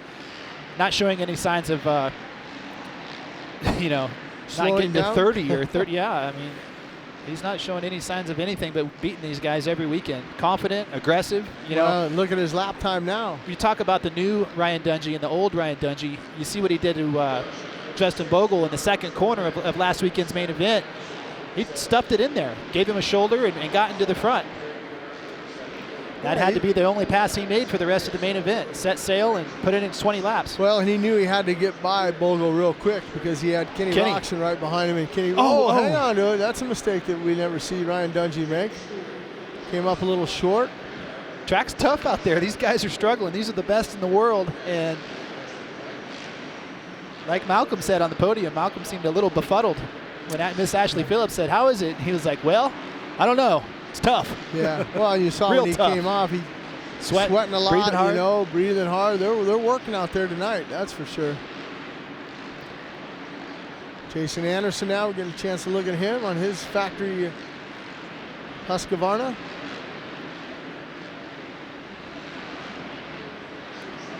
Yeah, you see how they just have to square up so quick and everything to kind of get that bike pointed in the right direction. As Weimer goes by Anderson now. And on Weimer, see how Weimer goes around this track here in Indianapolis.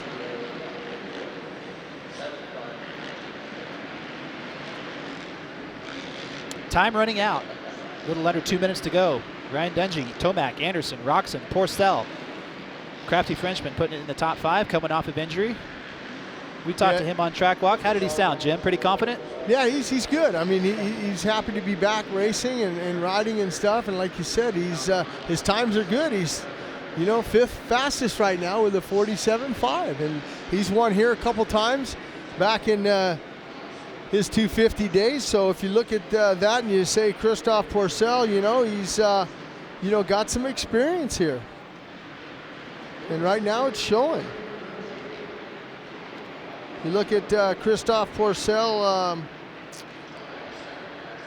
Yeah.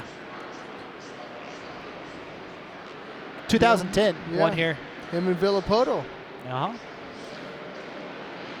Could be, you know, every manufacturer's managed to sweep here over the course of 25 years, except for Husqvarna, and Anderson and Dabalos could possibly pull that off. As we're watching Tomac just kind of finishing out the qualifying session here. These guys are all kind of going through the motions, but 30 seconds to go. Dungey, Tomac, Anderson, Roczen, Porcel going through the top 10. Canard 6th, James Stewart 7th, Pike is 8th, Baggett's 9th, Bogle's 10th. Yeah, way down in 12th is Chad Reed. Yeah, and you look at 11th, Brayton there, and then Weimer 13th, Tickle 14th, Nick Way 15th, and Josh Grant 16th, Barsha, Schmidt, Alex Ray, good to see him in that, and the Michael Essie and Vince Freeze. There's James.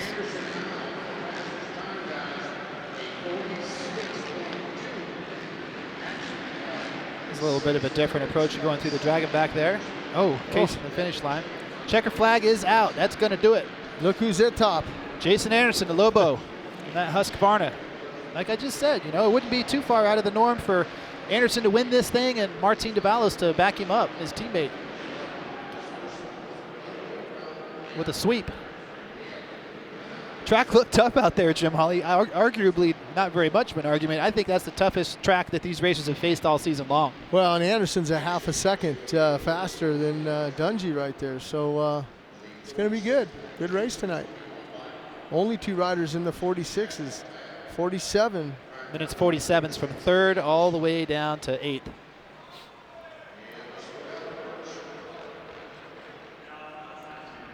That's right. It's going to be a good show. We're waiting for Anderson to be down there to talk with Lurch here shortly. Tonight's show on Fox Sports 1 at 7 p.m.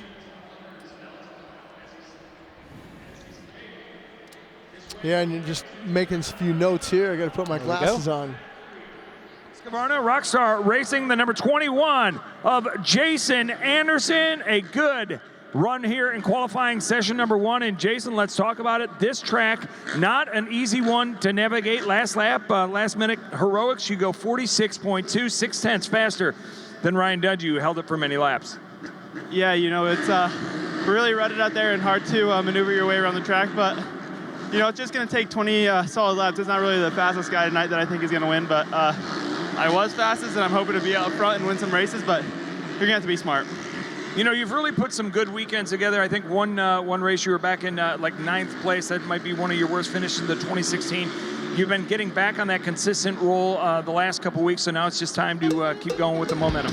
Yeah, for sure. You know, I just want to keep riding up front, and you know, that 9th place I was in the first corner, but for the most part, I feel like I've been up front for the most part, so I'm just going to try and keep that ball rolling and stay up front. Congratulations on a great run. Let's give it up for the number 21, Rockstar Energy Factory Husqvarna of Jason Anderson. And you just heard it from Jason Anderson there, you know. The first 450A qualifying number 1, as we're watching, I believe, 450B qualifying number 1.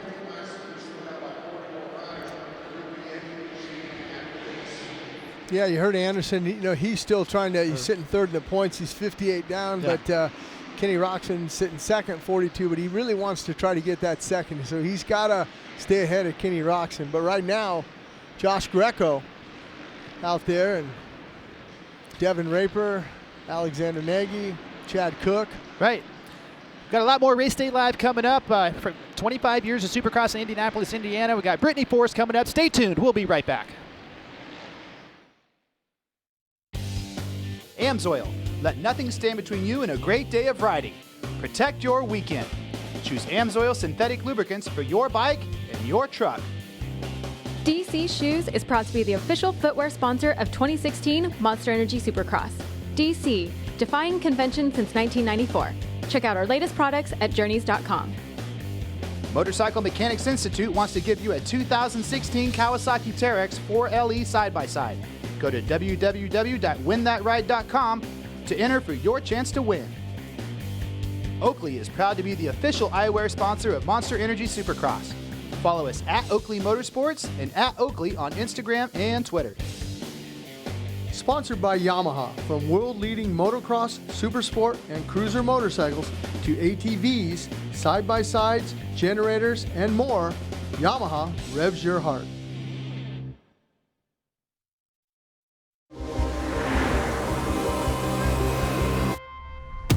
There's a lot of performance hidden in these tires. These tires are insanely good. Selected as a Consumer's Digest Best Buy. If this is what experts thought about Cooper tires, imagine what you'll have to say. They're impressive on all surfaces. Put Cooper tires on your car today.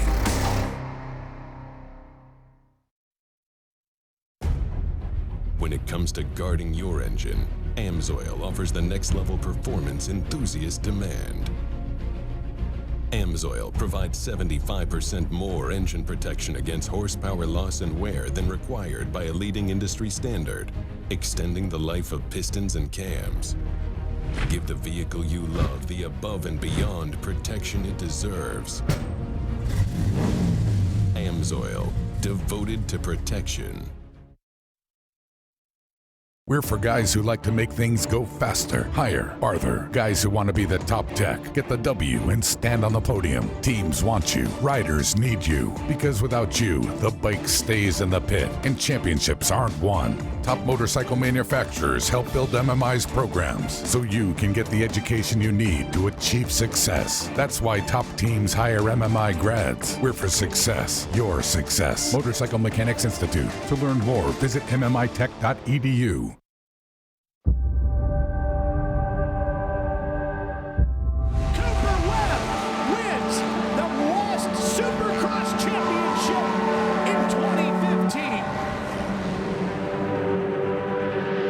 I just woke up one day and it clicked, and I'm like, I'm not just going to be someone that rode a dirt bike and that tried. I'm going to become the best.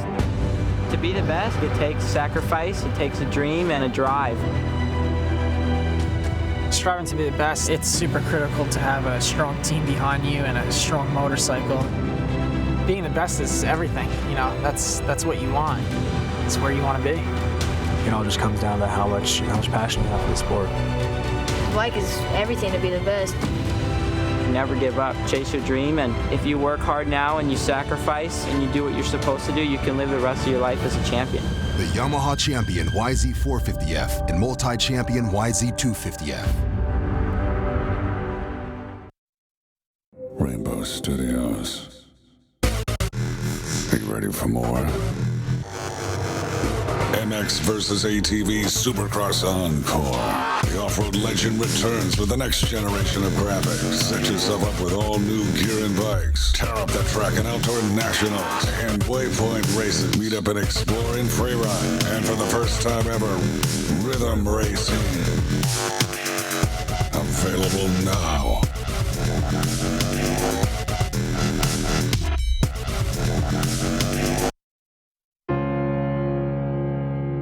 Your journey to work, to play,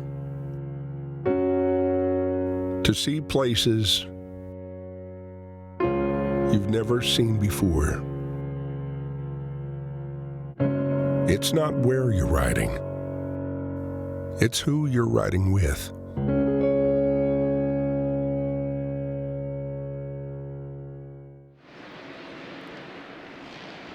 Welcome back to Indianapolis, Indiana. It is 450B qualifying out there right now on the track. Pretty rutted out there, Jim. It's getting technical, very tough. Yeah, and look at our buddy Alex Nagy there, 53.2. Good time for him. AJ Catanzaro, 53.6. And then our man, Kade Clayon, he's going to be on the show, a 54.0. So we'll get a chance to ask Kade, hey, how is the track thing? Because it looks gnarly from up here. Super gnarly. There's been no track maintenance throughout the whole first round of qualifying. I'm glad they left it like that. There's Kade in our camera right now. But living in South Carolina now, right? He's an Ohio kid, right? Yeah, Ohio, but he lives in South Carolina right now. Club MX, trains down there. Made 4 main events this year, and would have been 5, except for he got doctor position for that spectacular move he made in San Diego. I would have given him. Hang on to a Kade. Just for, yeah. He went for it and jumped across the track. Got around Nick Schmidt. Well, and you get a chance to watch him go through some of these rhythm sections, and you can see, you know, how hard it is for him to navigate through the ruts. And then you got guys in front of you, and it's very hard to put down a fast lap, but we'll see what he does here. And then watch Dungey. He goes to the far left-hand side, and he triples that section where Kade jumps up on and jumps off. He's using all the track, jumping from the left side to the right side, but he's carrying a lot of momentum. Man, he is just searching for lines out there. Let's see if he can improve on that 54.0 here as he comes across. Man, that finish line's just about as tough as it gets. Yeah, it goes right to the top of the 51.8 for Kade Clayon. With under 2 minutes to go. Kade Clayon, AJ Catanzaro, Alexander Nagy, Michael Caden, and Jeff Alessi rounding out the top 5. Getting a chance to look at AJ Catanzaro now as he's looking at a yellow flag and he's going, oh. So he's going to just double that triple and single right now. And I like that line there. Protect that inside line on that last lap if you're in the last chance qualifier. Yeah. Right. There's 95. I believe that's Mr. Pipes there. He's trying to get a better lap than he has right now. He's down in 18th position.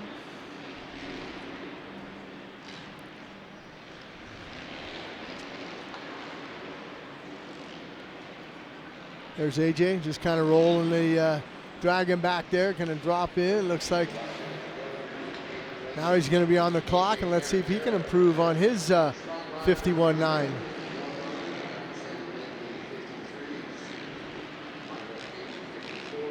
Watch him go around that left-hander there. Using a lot of the track, these guys are. I'm not sure. We're going to have to ask Clade when he comes on if that's See, he only double-tripled that. That tells me that those ruts on the face of that triple are getting pretty gnarly right now. Right. But we're going to have to ask him.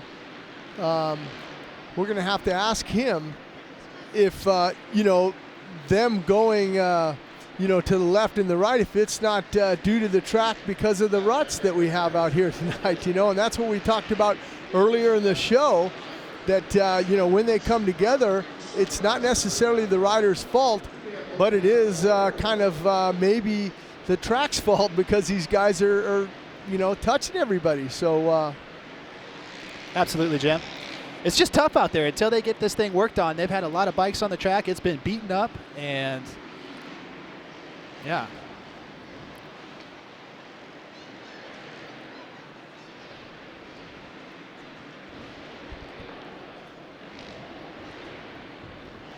See, a lot of these guys are just playing follow the leader right now. They're trying, hey, man, I want a good, clean track. No, I want one. But AJ Catanzaro got a clean lap.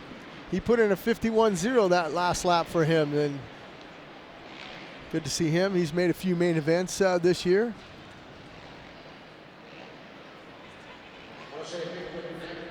Tough track. It looks like maybe one of the Pulley brothers there. I'm trying to see if that's 9. No, that's Josh Greco there. Yeah. 976. Check it.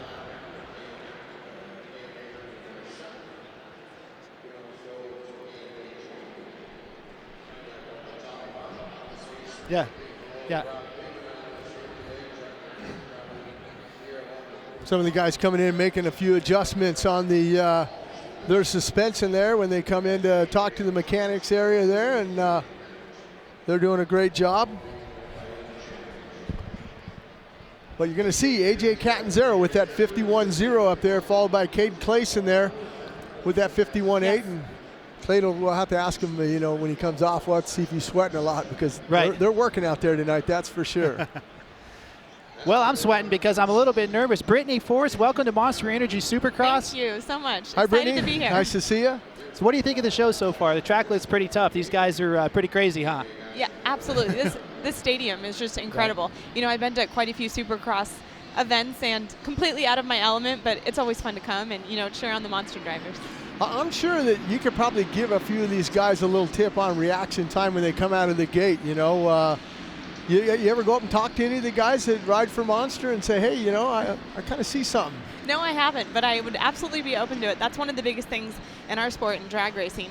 I drive a top fuel dragster. We go about 330 miles per hour in less than 4 seconds, and it's come down to reaction times on both ends of it, where, I've been on either end of it, where you've lost races because of terrible reaction times or won it because of reaction time. So, it's all about focus, staring at that bulb, and making sure you pound the throttle when the tree comes down. Let me ask you this. I've been at some drag racing events. How do you practice that? Because it's not like you can jump in your dragster and, hey, I'm going to go down on the main street and track 330.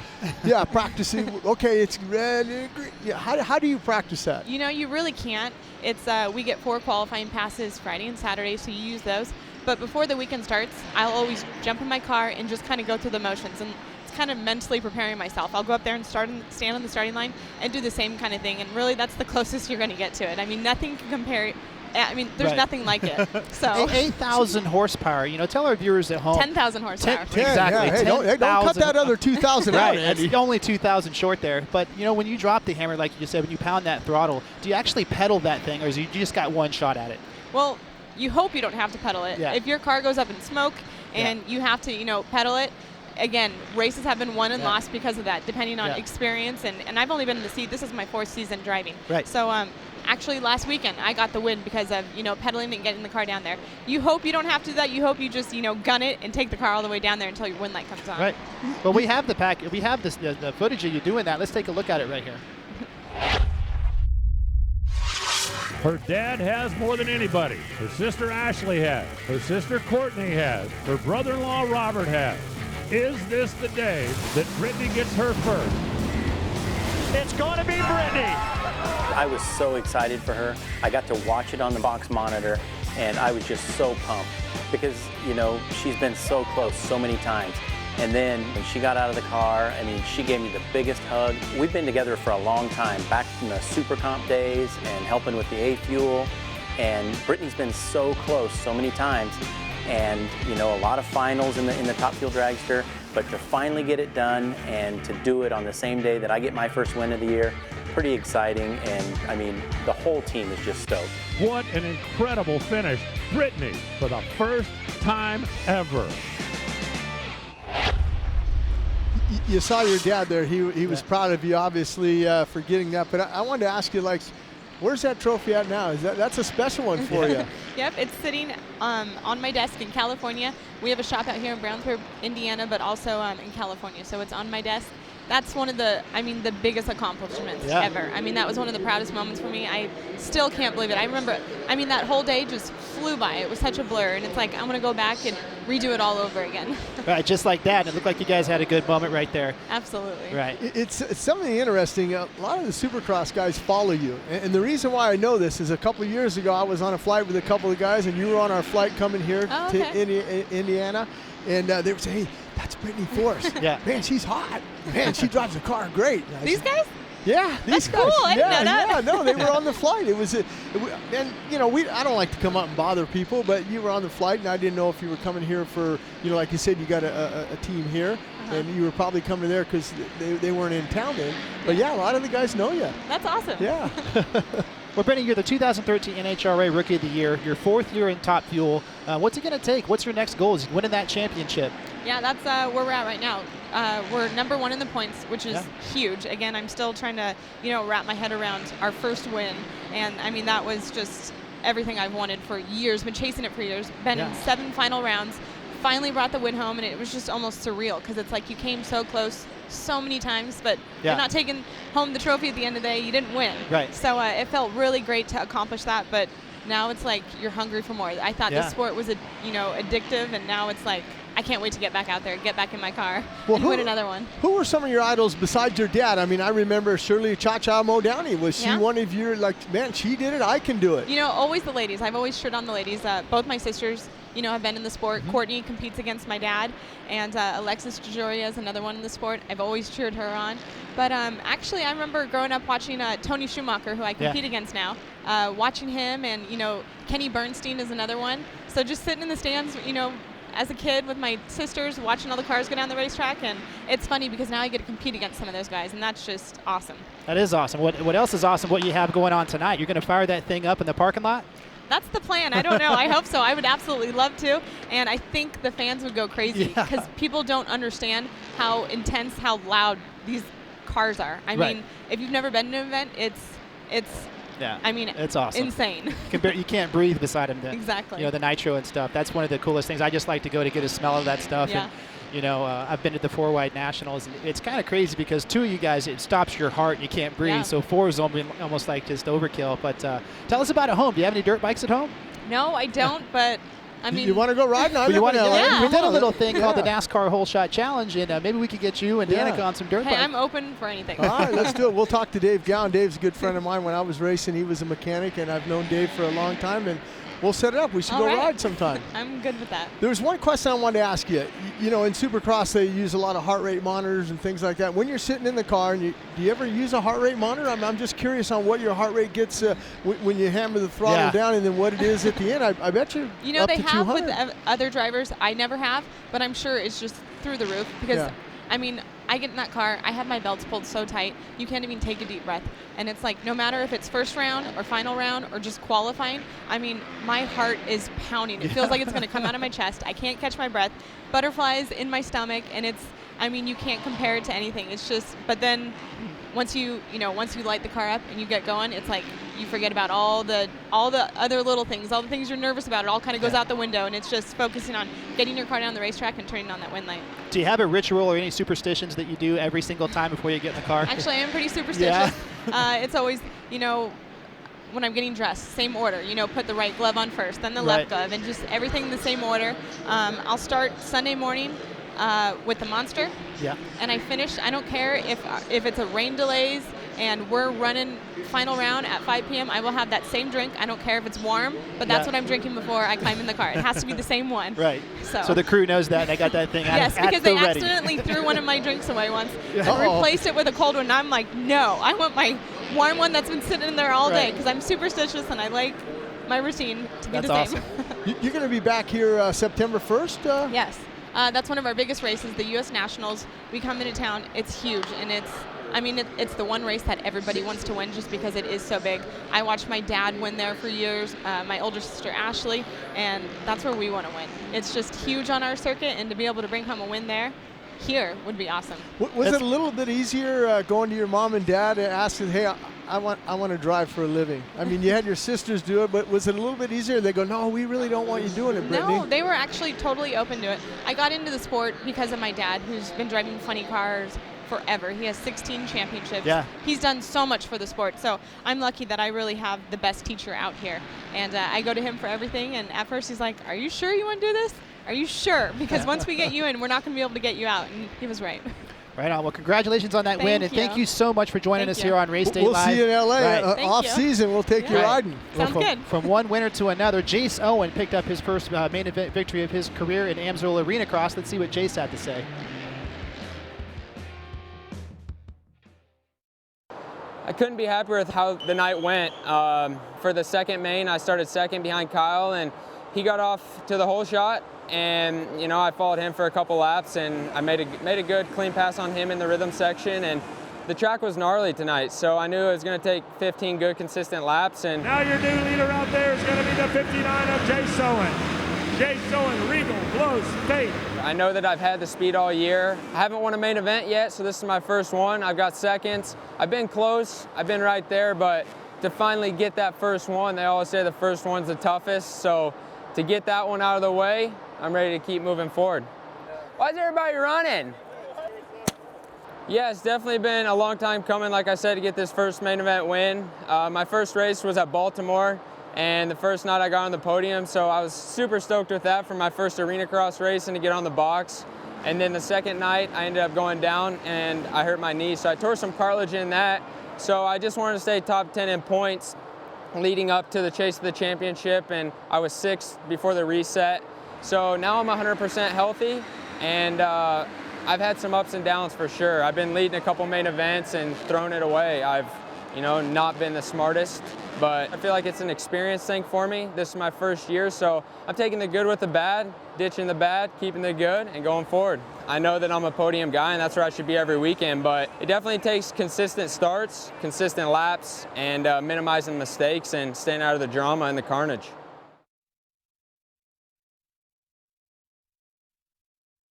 Friday, May 6th, the top arena cross riders to battle for the championship crown when the AMSOIL Arena Cross Finals comes to Orleans Arena in Las Vegas for the first time ever. Then, on Saturday, May 7th, the top Supercross riders converge on Sam Boyd Stadium for the final round of Monster Energy AMA Supercross and FIM World Championship. Dungey, Reed, Stewart, Canard, Porcel, Millsaps, and more battle for the title of Supercross champion. Get your tickets now for back-to-back nights of championship racing. Las Vegas Finals Weekend, featuring the Monster Energy Supercross Finals and AMSOIL Arena Cross Finals. See supercrosslive.com or arenacross.com for tickets and details. And welcome back. Just finishing up right now is 450C qualifying number 1, where Bracken Hall was the fastest with a 52.3, followed by Adam Goley, Steve Roman, Michael Dockery, and Aaron Goley, rounding out the Goley brothers, both of them in the top 5 there. Yeah, it's good to see them out. This is the first Supercross of 2016 for the boys, and it's just nice to see those. But it's nice that our man here, Kade Clayon, made it up to see us, man. Yeah, welcome to Race Day Live. Yeah, man, thanks for having me. It's cool to be up here. Well, you look good. You're not even sweating. And the track looks tough out there. Tell us about it. Yeah, the track's really gnarly. It's more of just trying to survive out there and get through laps. It's really rough, and it's definitely the gnarliest track we have to race all year just because of that, and trying to just link laps together rather than throw one fast one down, I feel was more important for me. Just putting sections together and getting through the rhythm screen. We could see you attacking out there, and you looked pretty good, but oddly enough, one of the most challenging obstacles on the track looks like the finish line. Oh yeah, the finish line is crazy. I'm barely making it because my feet catch the face, and then it's really sketchy to me, I think. But yeah, like I said, trying to link good laps together and flow and stay out of people crashing. I only got to put in like 1 lap because people were just falling all over the place. So it was really tough. And the whoops are like disintegrating. They're almost completely gone. So you really just jump through them. There's not much left of them. You mentioned your feet coming off the pegs. I remember when I used to ride, and sometimes I'd point my toes in just because you catch them. Yeah. You catch them, and I've had problems where you go off the triple and one leg's behind you there, and you're in big trouble at that point. Yeah, when your feet come off, it's definitely no good. So it's a scary feeling. We were all joking walking the track, saying that we were just going to sit down and pick our feet up and put them on the shrouds and just ride around the whole day. So right. Well, we haven't got to the main event yet, so who knows? But yeah, it's crazy. There's a lot of guys here today with 3 practices in both classes, so it's just going to get worse and worse. As a rider, you're out there. You're going to make mistakes in that main event. How do you regroup from that? Because are you one of those guys that you talk, hey, it's no big deal, everyone's making a mistake? Because it's not whoever wins here tonight or in that main event. You're going to make mistakes during the main event. It's whoever rebounds from them and recovers from them. Yeah, and just managing your mistakes and making them as small as possible. Just casing a rhythm section can seem like a minor thing, but if you ruin the whole section, that's three or 4 seconds a lap. So you just have to figure out a way to make a little mistake and then keep going and not let it bother you the rest of the lap and just keep going. Because sometimes you make a mistake and it bothers you the rest of the race, and then you just continually, it just snowball effects and gets worse and worse. Right. Well, you've had a good season, man. This is one of the deepest fields we've seen in history. You managed to make 4 main events, almost 5, but talk about that a little bit. That move in San Diego where you jumped from one section of the track and cleared the inside line of the other, was you setting that up, or is it just kind of one of those things on the last lap where you said, I'm sending it? Well, yeah, I ran 3rd the whole race, and on the last lap, one mistake by one guy passing me, 2 people got by, and it was like a last-second thing, and there was no pole on the inside, and I was like, well, I'm either going to go for it and make it, or I'm just not going to make it at all. So I figured there was no harm in trying. So, like I said, I went for it, and the AMA didn't like it, but sometimes that's the way it goes, and so that's kind of difficult. Saying I wish I had 5 instead of 4, but it is what it is, and you just gotta keep growing from it and keep going forward. And you'll get that 5th one tonight, right? That's the plan, yes, sir. Well, you're an Ohio boy, but you live down in South Carolina right now, and you train at Club MX. Tell us about that. Yeah, Club's great. I have my own place there. It works really well for me. I don't have to drive all over the place to go ride. I can walk right up to my shop, open my door, get my bike out, and go ride. And we have a gym and trainers, and it works really well. And we have so many good tracks that are we have 2 Supercross tracks, 3 outdoor tracks, and all the little stuff just seems really easy, and it makes the big stuff even easier just to manage it. And it's not that hard to travel because we have Charlotte so close, and it's nice because we're in the middle of nowhere, so there's really no distractions or anything else, so we can just focus on our riding and get it done. Right.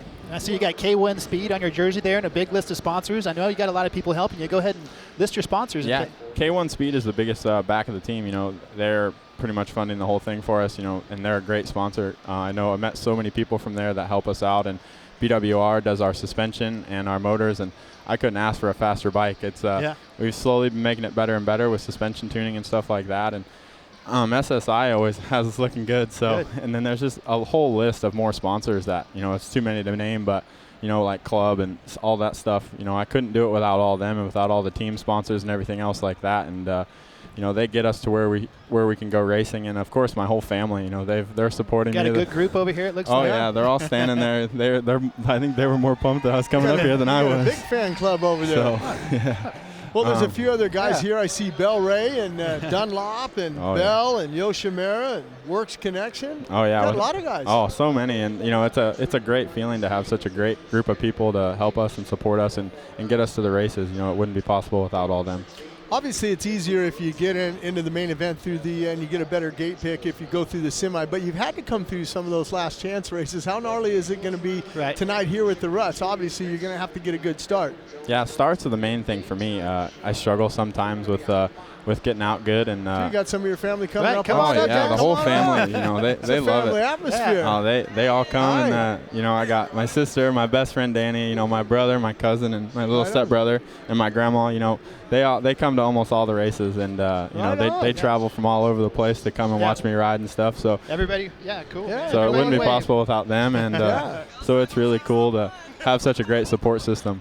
Well, and that's what it is. Like you said, it's a family atmosphere. Not only you know, I've been on both sides of that. I was a privateer in your shoes, and I was a factory guy. But you know, you come home from a race and you didn't make a main event, but these guys here behind you support you, and they pick you back up and say, hey, you know what? It's all right. Don't worry about it. Move on to the next one. Yeah, and without them, you know, it wouldn't. You know, they keep me head up. You know, sometimes I'm more down on myself than I could be, and you know, without family and friends, you know, I wouldn't be able to, you know, stay focused on what's important and keep moving forward.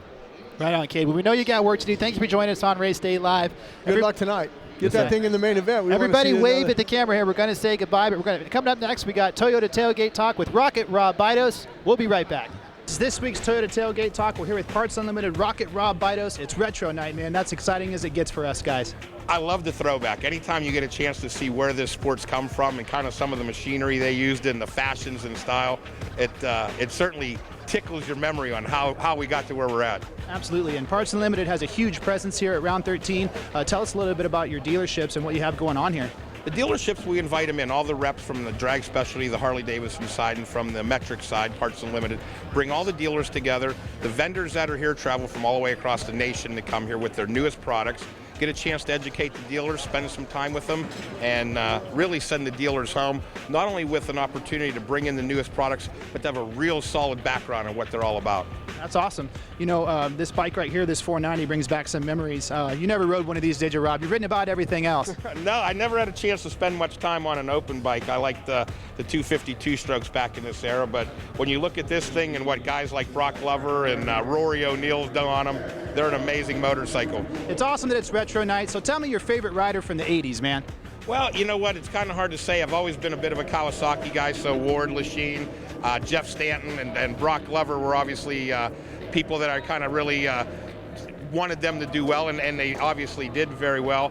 Fred Andrews, Tom Carson were some of the privateers from that era that I kind of looked to, and it was one of the best eras there ever were. But this year, the way the guys are revolving door up front and how fast they're all going, it's a great season. So let's, you know, the 90s, Jeff Emig or Jeremy McGrath? I had a chance to hang out with Jeff Emig and Jeremy McGrath both during that time. They were tied. Well, there you heard it from Rocket Rob Bidos. This is this week's Toyota Tailgate segment. Parts Unlimited's in the house here at Lucas Oil Stadium. And that YZ490 there, Jim Hawley. You spent a little bit of time on one of those. Actually, a lot of time on one. Yeah, a few. It was nice. You know, I got a chance last night. I came over to the Parts Unlimited dealer show, and I got a chance to talk to Rory O'Neill. You saw his bike there, and just, you know, looking over at the changes that, you know, how the bikes have evolved. I still can't believe forks. It. Yeah, 43 millimeters. Right. You know, I mean, and upside down. You know, we don't have. You know, they used to hang down. Just, it's pretty cool that you know, Rory's a big part of that. You know, keeping that together, and Alex Moros with the legends and heroes and things like that. But I really enjoy looking at those older bikes. They're great. That thing will still run I don't like riding them though.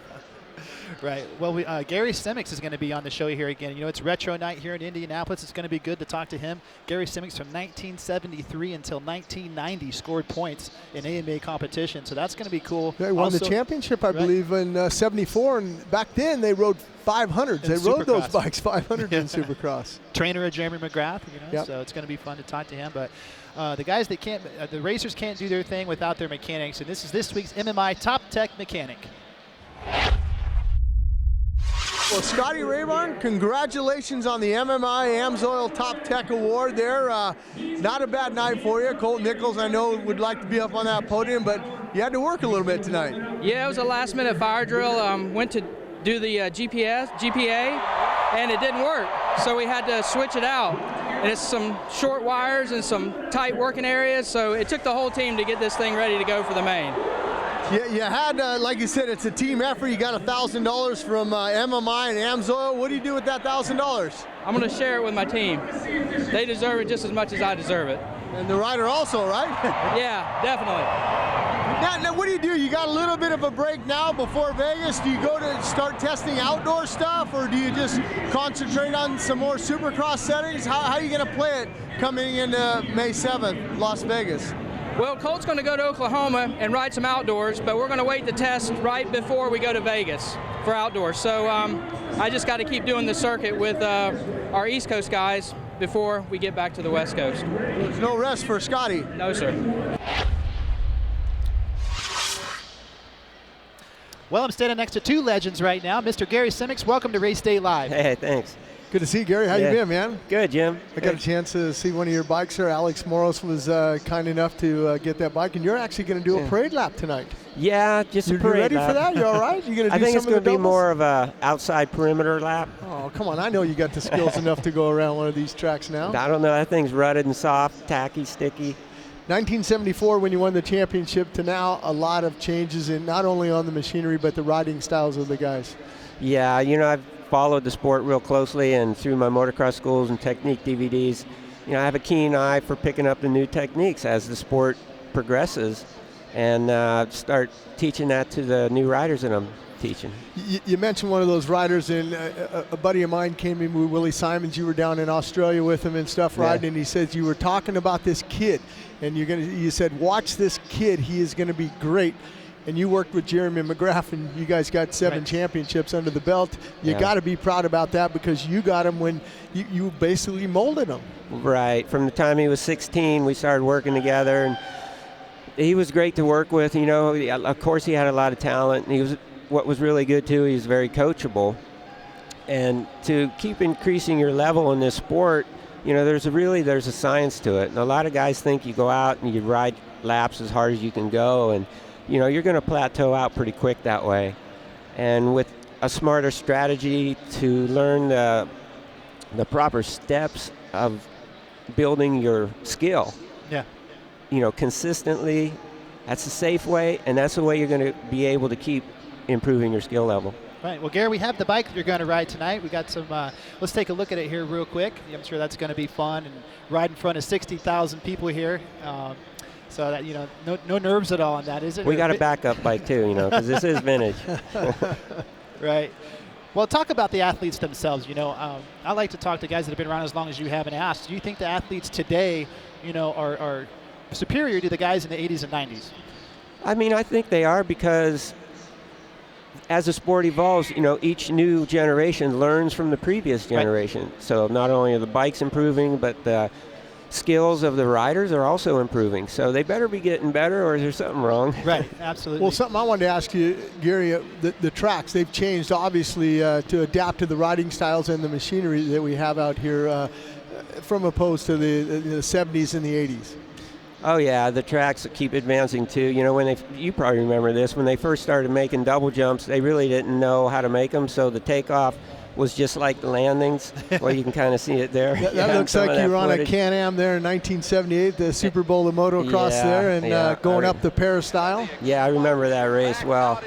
That's one of they didn't really know how to build the landing ramps from the doubles and triples, so it was experimental in those years for us. Yeah, but you're going fast. I mean, you're carrying the mail on that thing. That bike doesn't have the capabilities today, but, you know, the speed and the skill of your riding is still super, super impressive, you know, 30 years ago. Well, yeah, thank you. I mean, the guys back then were the fastest on those bikes, you know, so it was competitive just like it is today. It's the same thing, you know, starting gate to the checkered flag. But it's great to see the sport evolve and to be still in it, you know. Out front. This type of racing is contested in major sports stadiums all across America and has been since 1973, when Gary won the series but didn't win a race. He's often been the bridesmaid, never been the bride. Tonight, he's en route to a possible victory. Gary Semics. This could be the biggest thrill of his life. He says to date, the biggest thrill was getting his first motorcycle. He was 12 years old when he got that 50cc bike. And he's got some interesting heroes, too. Bruce Jenner, Muhammad Ali, Bill Rogers, and Ken Norton. There's a quartet that cuts a broad swath across the world of sport. This is one of the fastest growing sports in the world. Motocross motorcycle racing. Well, we want to thank Todd Huffman from Pipeline Digital Media there for that footage there. But Gary, a lot of changes in the sport. Yeah, as the sport keeps evolving, it's great that I've been able to stay in the sport. And the rewarding thing is to be able to help so many riders, you know, learn the right way to improve.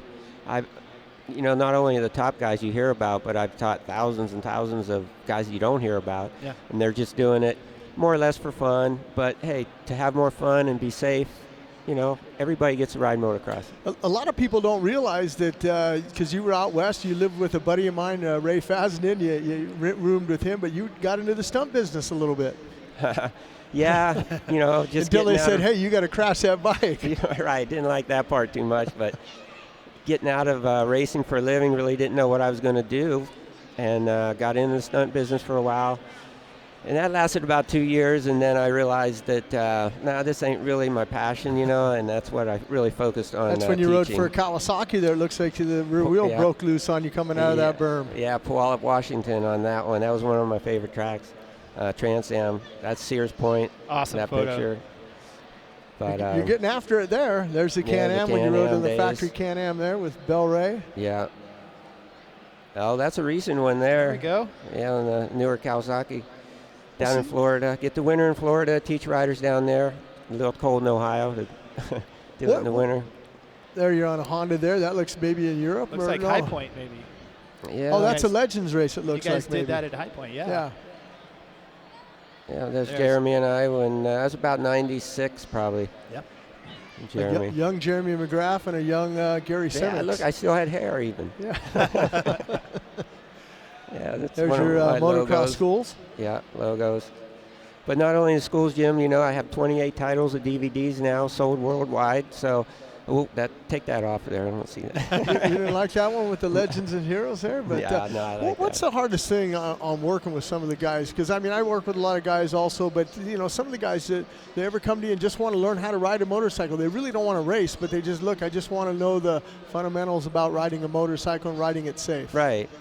Well, yeah, for me, it's kind of hard for me to teach those kind of riders, but that's why I made it available for other instructors to teach my techniques. So I certify instructors, have 6 right now. 2 are still in the study stages.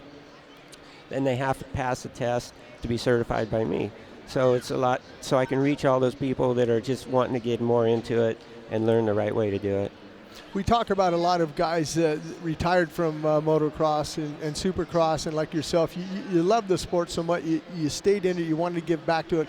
I'm talking to other guys like Timmy Ferry, who works with, drawing a blank here, Andy. Trey Canard yeah. There, and you know, a lot of the guys stay in, and Andrew Short's getting ready to retire, you know, and he wants to probably try to stay into the business there. You know, it's just a family atmosphere, though. Yeah, and it's something you've done all your life. You know, you really know it. So for me, it was like, well, why start something new where I got to start learning all over again? And that's back in 86, 85 when I started the schools, and they weren't real popular. But yeah, for a guy that's been in it all his life and he's going to retire, why not help younger riders with experience that you have? Well, Gary, you've been the best. Over the decades, you've witnessed some of the best riders of all time. What's your perspective on the current #1 guy, Ryan Dungey? What's he doing differently that has him so dominant right now? Well, I think he's doing everything right. Yep. You know, he's got his mental game together, his training routine.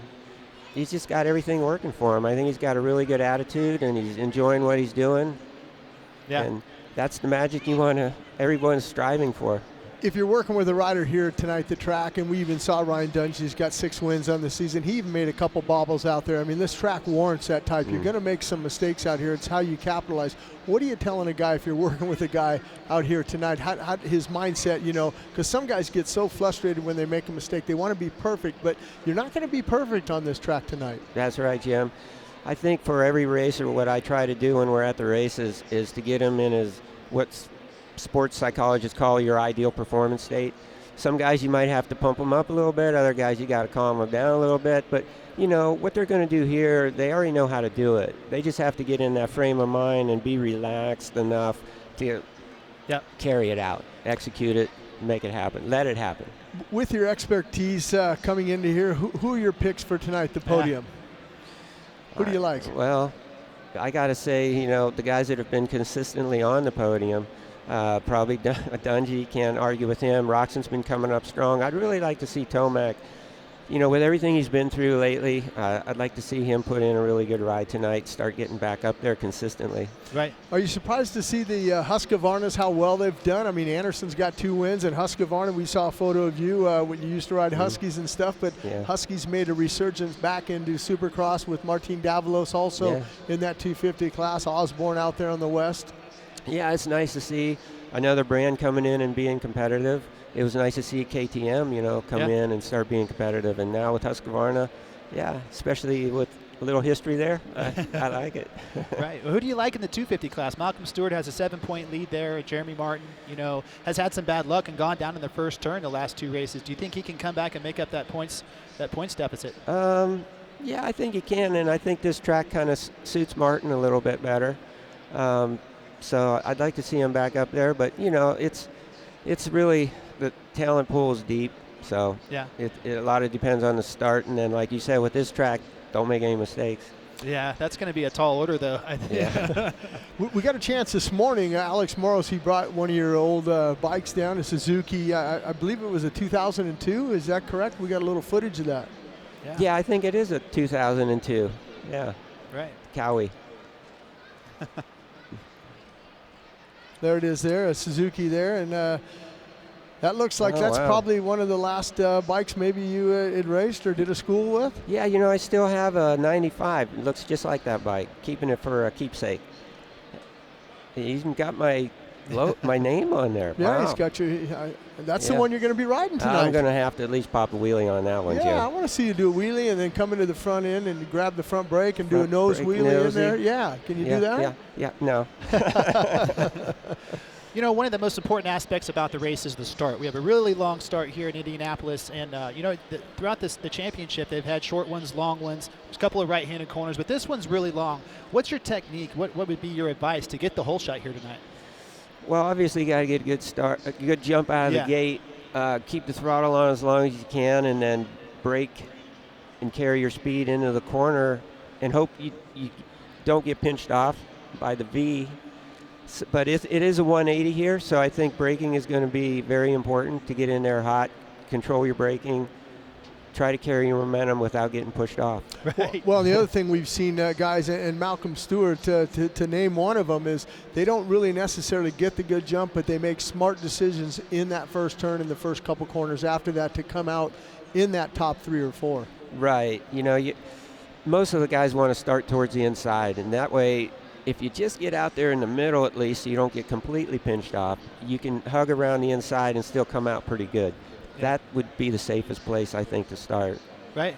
Well, Gary, congratulations on your career. Congratulations on your motocross schools. Thank you for coming on Race Day Live, man. Thank you, guys. Have a good time tonight. And, have fun on that have fun parade riding lap. in front of 60,000 people. That's going to be fun, man. Yep. Yeah. I can't get too frisky, but I'll try to do something at least. Absolutely. We have a lot more Race Day Live coming up. We have the second round of qualifiers. Mr. Tim Cotter is going to join us. Stay tuned. We'll be right back. AMSOIL. Let nothing stand between you and a great day of riding. Protect your weekend. Choose AMSOIL synthetic lubricants for your bike and your truck. DC Shoes is proud to be the official footwear sponsor of 2016 Monster Energy Supercross. DC, defying convention since 1994. Check out our latest products at journeys.com. Motorcycle Mechanics Institute wants to give you a 2016 Kawasaki Terex 4LE side-by-side. Go to www.winthatride.com to enter for your chance to win. Oakley is proud to be the official eyewear sponsor of Monster Energy Supercross. Follow us at Oakley Motorsports and at Oakley on Instagram and Twitter. Sponsored by Yamaha, from world-leading motocross, supersport, and cruiser motorcycles to ATVs, side-by-sides, generators, and more. Yamaha revs your heart.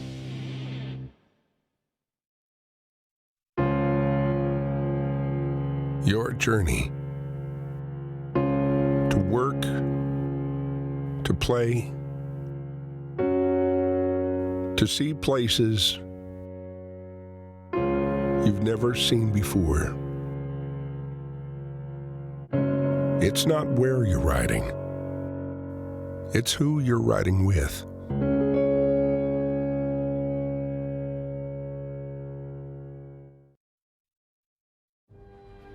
when it comes to protecting your engine, AMSOIL offers the next level performance truck owners demand.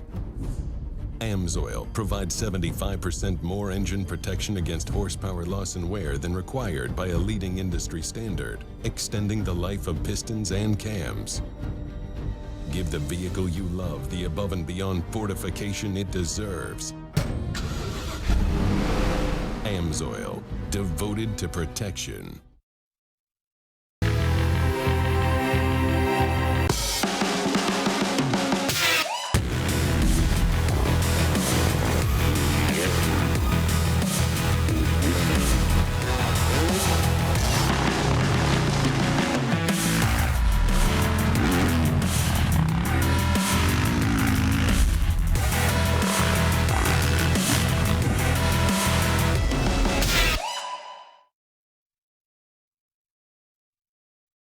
Motorcycle Mechanics Institute invites you to text SX to 82257. Enter for your chance to win this 2016 Kawasaki Teryx 4 LE. Again, text SX to 82257 for your chance to win this 2016 Kawasaki Teryx 4 LE.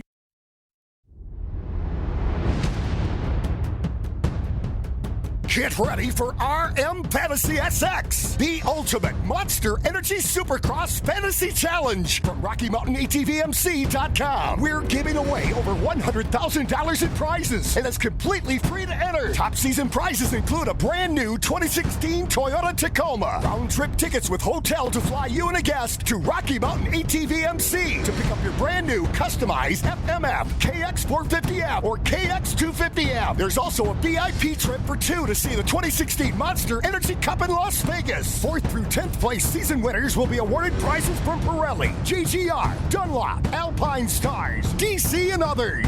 Weekly prizes will be awarded from major brands. Just sign up on our secure game site, make your picks, and even get into group play to get your game on. And for more details, sign up today at rmfantasysx.com for ages 18 and older.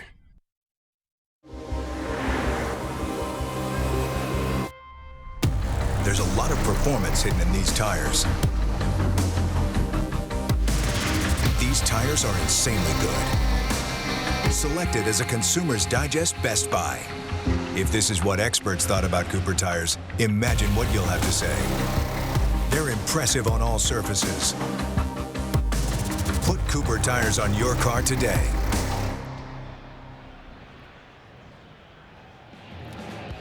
And welcome back to Race Day Live in Indianapolis, Indiana. We are celebrating 25 years of Supercross here in Indy, man. And it's been a good show so far, and it's a challenging track here tonight, Jim Hawley. Yeah, and I remember, 25 years ago, that was when into my career, but I never got a chance to race in Indianapolis, and I have a lot of family and friends here in Indianapolis. But when we came here to do the broadcast, and I was working with some of the Japanese guys at the RCA Dome, I said, man, this was a nice venue, and it showed. I mean, 60,000 plus they come into these stadiums. I think they're louder here. The Supercross fans out there, I know they're louder than the Colts fans. Absolutely. But they're probably Colts we got fans the best out fans there in the world, and there's a bunch of them here today. We want to thank everybody for showing up early to watch practice and qualifying and Race Day Live. And let's come to the point of the show. We're going to do the MX versus ATV Supercross Encore Hot Lap. Let's roll it. Well, here we go. What track do we got here, Andy? This is Boulder. This is Boulder, and these guys, the graphics, each and every week we have a different bike. We're on a Honda this weekend here, and it's just amazing on what they can do with these videos. The MX versus ATV boys down there. Stefan Roncada doing a good thing. We talked to Gary Semics. He was on earlier, and talked about him, still being in the sport, giving back. Well, Stefan Roncada is giving back, as you can see here, using his expertise to kind of design and build these, video games. Right, and this is part of the downloadable Supercross Track Pack 4. It's got 2 technical rhythm sections, 3 whoop sections. It's got a little bit of sand in there, it looks like there. Deep corners. Remember, we got our rematch, Jim, coming up in Las Vegas. I know. So you got to get to practicing. You don't like losing very much. No, I got to start practicing there. But you notice, I don't see this track, the Feld Dirt Crew must have went out there and massaged it and made it perfect, because I don't see any ruts in here. This is when you want to send it when you're in qualifying. Right, this game will be available on Xbox One on June 7th. So that's going to be super fun, super exciting for MX versus ATV Supercross Encore. That was our hot lap. And we have a lot more hot laps coming up. The second rounds of qualifying are coming up. And, you know, so far, Malcolm Stewart's been the man in the 250 class, and Ryan Dungey. Yeah, and if you look at Malcolm Stewart there, and you know his fast time a 46.9, and then Martin was a 47.5, and then you had Aaron Plessinger with a 47.6. Those are the three guys that are in the hunt for this championship, and it's just nice to see those guys so close. And I'd love to see those guys 1, 2, 3 off the start, and I think the fans would love to see it too. Right. Another thing I think the fans are really going to love to see is Monster Energy Supercross Chasing the Dream Episode 3. It comes up Sunday, April 24th, 3:30 on Fox Sports 1, and it's going to be awesome. You know, the first 2 episodes have been huge success. Mr. Doug Cabrera and Luke Parmenter have captured some amazing footage. Let's take a closer look at it. You want to do good and you want to win, and when you have somebody that's dragging you backwards on a weekly basis, if you have to race with the guy, it's like, dude, we're here to do a job.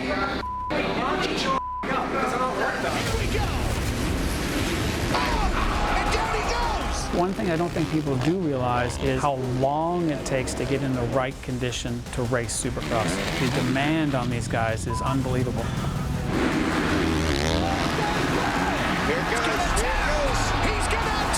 You just get that like kill in your blood.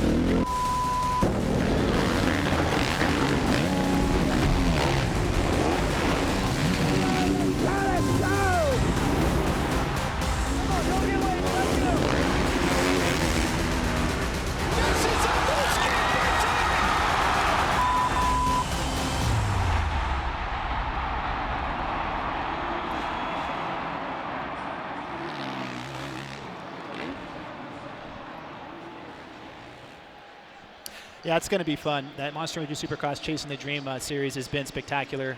Some of the most behind-the-scenes footage we've ever seen of the world's best Supercross riders, and I can't wait to see Episode 3 once again Sunday, April 24th, 3:30 p.m. on Fox Sports 1 at times Eastern.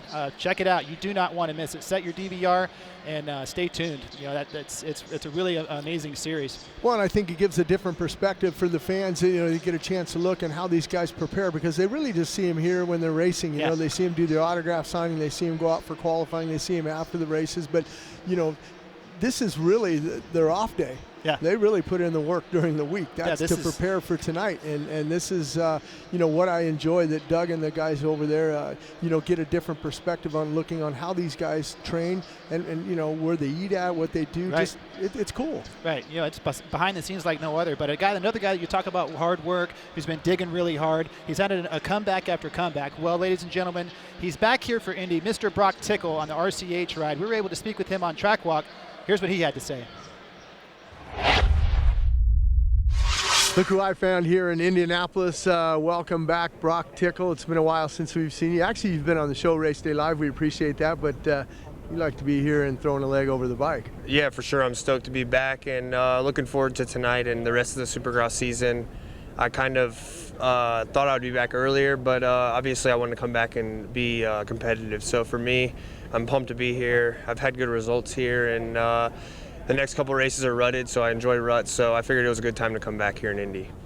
How long have you been on the bike now and preparing for this ride? It's been about 3 weeks, a week of motocross, and then started riding Supercross, and honestly my wrist feels better on Supercross, so looking forward to tonight and just getting out there racing to get my feet back in and see where we stand.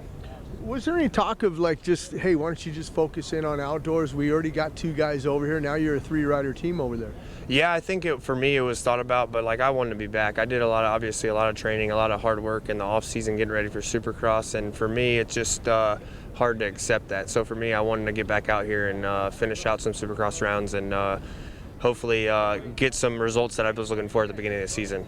You know, for people when you're on the show, when you first got back riding, a lot of blisters or anything like that, or it came back pretty easy? Honestly, my first day Supercross, I was surprised. Obviously, moto is pretty basic for me. I got on the bike and everything was fine. And then Supercross, I was kind of a little bit nervous, but it went well, and it's just been uphill from there. So I had a really good week this week with the guys. We've changed some stuff on the bike. Obviously, I've been off the bike and not racing, so there's been some changes. And I think for us, it's in the right direction, and looking forward to seeing where it stands here tonight. That was my next question, the bike. You know, obviously Kenny and Weimer, they've been riding it and testing and developing the bike, so it had to have been a little bit better than when you started the season. Yeah, for sure. Obviously, all the off-season testing sometimes can be good and can be bad. So for us, we went into the season, I think, a little off, and we were trying to make up for it the week I got hurt, and we just, I came back, and the changes that I wanted to be changed were there already. So I'm stoked where we're at, and I think us riding together, me and Jake this week and the last couple of weeks riding together, I think it's been good for both of us too to up the intensity during the week. And I think for myself, it's just going to be coming out here, just get some good starts and just have fun with it. Good luck in Indy. Yeah, thank you. Yeah, it's good to see Broc Tickle back, and another guy you might want to think about in your fantasy picks in that top 10. Yeah, it's one of those things that, you know, you look at as a rider, and you know, I asked him the question, you know, was there any talk of maybe just laying out and getting ready for the outdoors? But you know, as a rider, you want to get back, you want to get into things. That's why we're seeing, like Barsha came back last weekend. We see another rider that's making a comeback. Drops. Yeah, you got to get, you can't practice that, and you can't, you know, go out there and duplicate that. But another rider that's making a comeback. Right. Kristoff Porcel. Number 377, the crafty Frenchman. He was already pretty good in practice today. We spoke with him this morning to talk about his comeback. Here's what he had to say. Well, look who I want to welcome back here in Indianapolis, Kristoff Porcel. Welcome back to Supercross. First of all, how are you feeling? I feel good. You know, it's been a couple of weeks, but you know, it's good to take some time off and just come back whenever I'm ready. So you know, the team's been amazing with me, waiting for me. So it's good. What a good event to come back to. I mean, you've had success here. I believe you have a couple wins in the 250 class. Does that kind of weigh on you, like when you want to come back, like, hey, I've had success here. I know what to expect here when I come into Indianapolis. It's going to be soft. It's going to be ruddy. Yeah, we all know it's going to be super ruddy. You know, it's good racing for me because, you know, I can, you know, my technique is very good. So, you know, it's just the track that, you know, I've won, I think, twice on the 250, and, you know, you want to do good again. So, you know, it's just my first race back, but hopefully we can do very, very good on the 450. Before you got injured, you started to break into that top 10. I believe you had some eighths and stuff like that. It seemed like you were moving in the right directions. And I've talked to a lot of people that know you real close, a lot of the French media and stuff, and they say, you know, wait till he's going to ease into this thing, because it has been a long hiatus since you've been racing Supercross, 5 years plus or whatever. So they said, wait till we start moving on, and we saw that, and we saw your qualifying time, and your qualifying is just stellar. I mean, just you come out the last lap, boom, there you go, last qualifying session, you're on the top of the box. Yeah, like you said, you know, the goal was to just, you know, start wherever we would be, you know, and, you know, it was not very good at the beginning, but, you know, our goal was to just improve from whatever we were, and that's what we did. Qualifying was good. Then, you know, we got second in the heat a few times, and, you know, riding with the top guys, and I learned a lot, you know, every weekend, and, you know, I've won races before, so I know how to do it, but it just, you know, it doesn't go overnight, so it's just, it takes time. So, you know, I unfortunately crashed in Daytona with Marv, but otherwise, you know, I felt like I could have been finally top 5 and just, you know, ride with those top guys. And once I think you out there, you just need a good start, and I think everybody's fast, as we can see every weekend. You know, 450 class is just stacked. Your goals tonight coming into Indianapolis, I mean, obviously you want to, you know, where you left off, you want to get in that top 10 right away, or are you looking at a top 5? Oh, for sure. You know, I want to get a good start and at least, you know, do the top 10. And, you know, if you know, the new goal is to try to get top 5 for sure.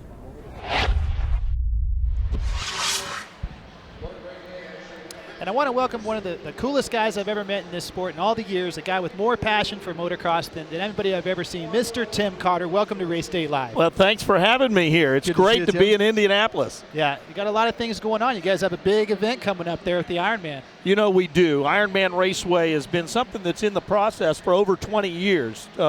We had GNCC there for 20 years now. We get about 2,000 unique racers and 11,000 spectators in the pouring down rain at Ironman Raceway. And so when we had an opening on the motocross national schedule, we said, you know, there's no better place than Crawfordsville, Indiana. So We built the racetrack, and we're in now soon to be our 3rd year, right. And it's going to be great. We have ATV racing coming, of course, the Pro Motocross National, and the GNCC. You mentioned those GNCCs. One of my old riders, Takeshi Koikeda, came from Japan and competed in the GNCCs, and when he first went to Crawfordsville, he says, what a great facility they have here. How come they don't have a national? And I said, I think it's coming in the works. We're working on that. Yeah, and it's been great. It's a wonderful facility. The family there, the Shaver family, has really embraced two-wheel sports, and it's just been awesome. And I look forward to getting back there this year, and for all these folks that are here to come out and make it a bucket list to come to Crawfordsville, Indiana. Right. Well, we have a lot of. There we go. There's Crawfordsville from last year. Beautiful dirt. The facility looks amazing. So you guys picked a really good spot. That triple is huge right there. The triple is big. We've got an uphill triple as you go up. There's also what we call Godzilla. Yeah. And when you go up there, it's a blind jump. It sends you into the air for like 35 seconds or something. There you go. And it's a great spectator spot. The dirt is primo. I don't think there's a rock on the property. It's surrounded by 10,000 acres of corn. Awesome. And so it's really good fertile ground, and it's just a lot of fun. It makes for great racing, and it's a good spectator track. Well, and another national you have in Indianapolis here is the famous Red Bud, always around July 4th weekend. Yeah, Red Bud. Yeah, Red Bud. We'll hear that all night long here. Just out of South Bend, Indiana, Red Bud is the national to go to. Right. It's the largest crowd. It has more ceremony to it. It's got tremendous history. And, you know, this past year we lost the founder of Red Bud. There's LaRocco's Leap. It is the most iconic jump on the circuit.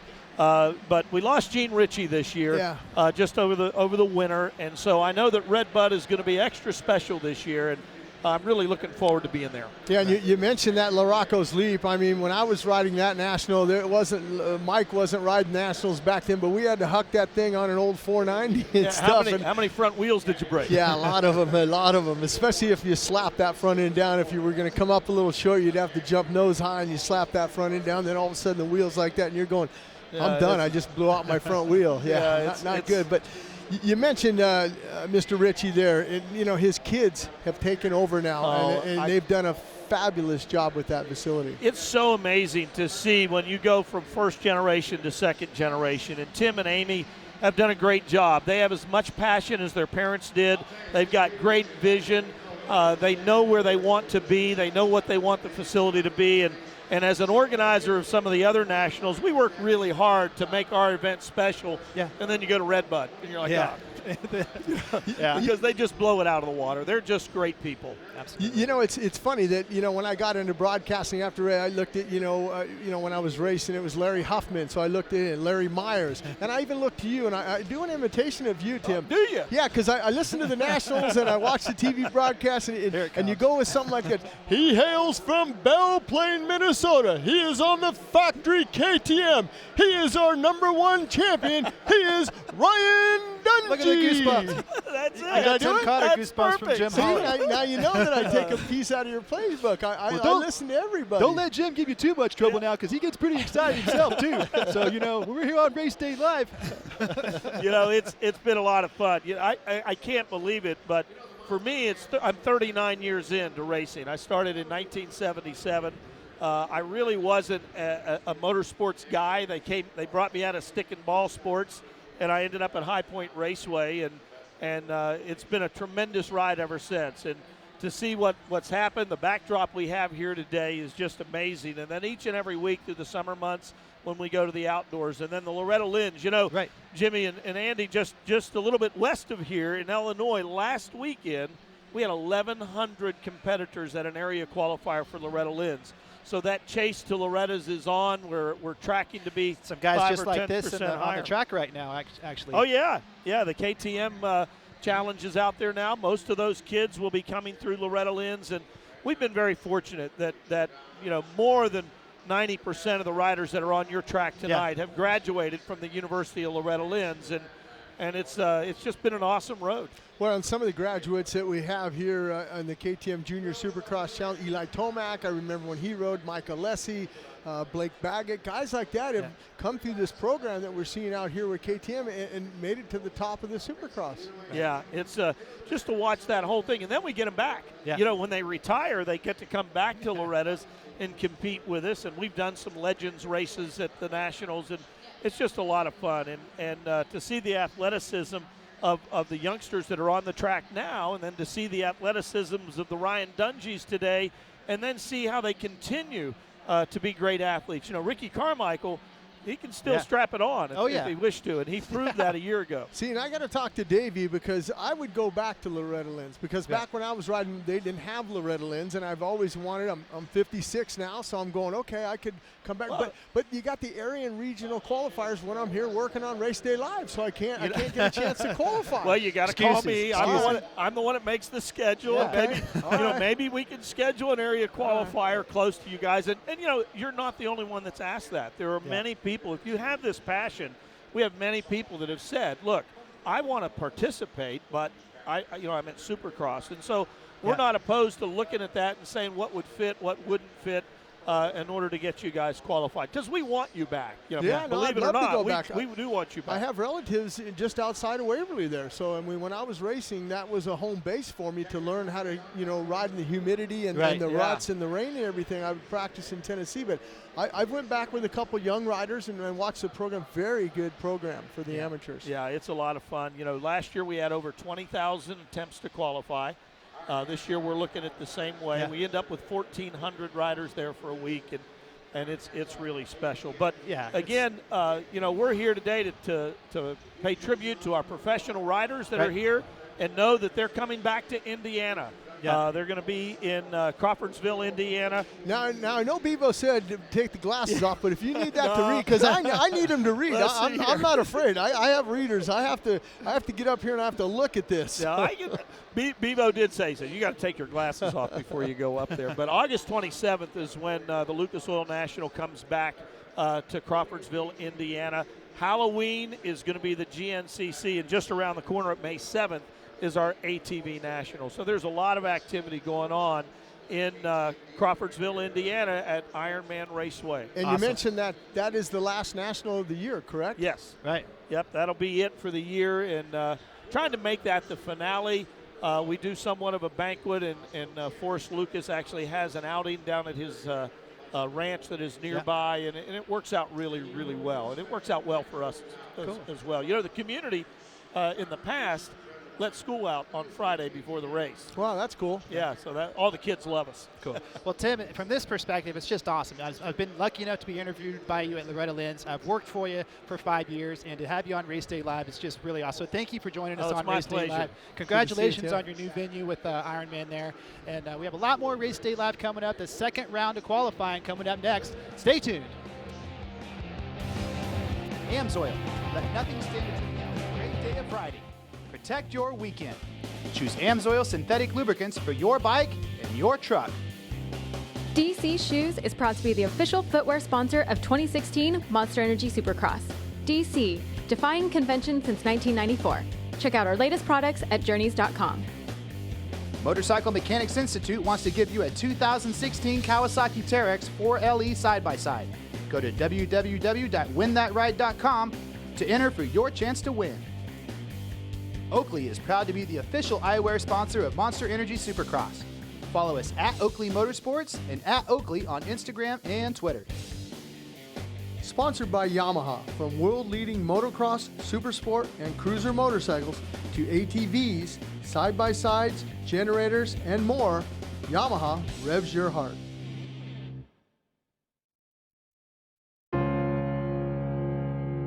Your journey. To work, to play, to see places you've never seen before. It's not where you're riding, it's who you're riding with.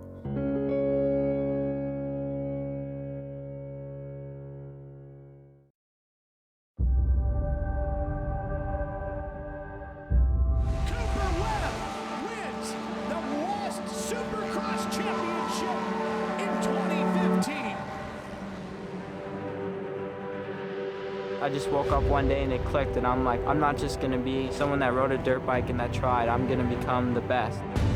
To be the best, it takes sacrifice, it takes a dream and a drive. Striving to be the best, it's super critical to have a strong team behind you and a strong motorcycle. Being the best is everything, you know, that's what you want. It's where you want to be. It all just comes down to how much passion you have for the sport. The bike is everything to be the best. Never give up, chase your dream, and if you work hard now and you sacrifice and you do what you're supposed to do, you can live the rest of your life as a champion. The Yamaha champion YZ450F and multi-champion YZ250F. Rainbow Studios. Are you ready for more? MX vs. ATV Supercross Encore. The off-road legend returns with the next generation of graphics. Set yourself up with all new gear and bikes. Tear up the track in outdoor nationals and waypoint races. Meet up and explore in freeride. And for the first time ever, rhythm racing. Available now.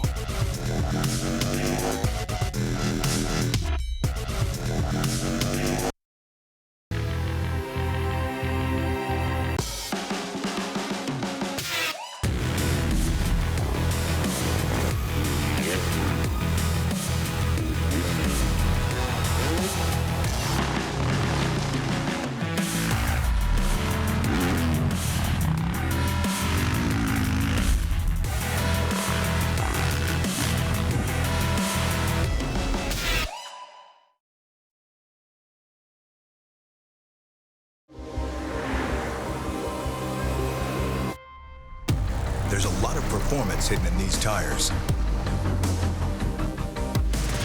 These tires are insanely good. Selected as a Consumer's Digest Best Buy. If this is what experts thought about Cooper tires, imagine what you'll have to say. They're impressive on all surfaces. Put Cooper tires on your car today.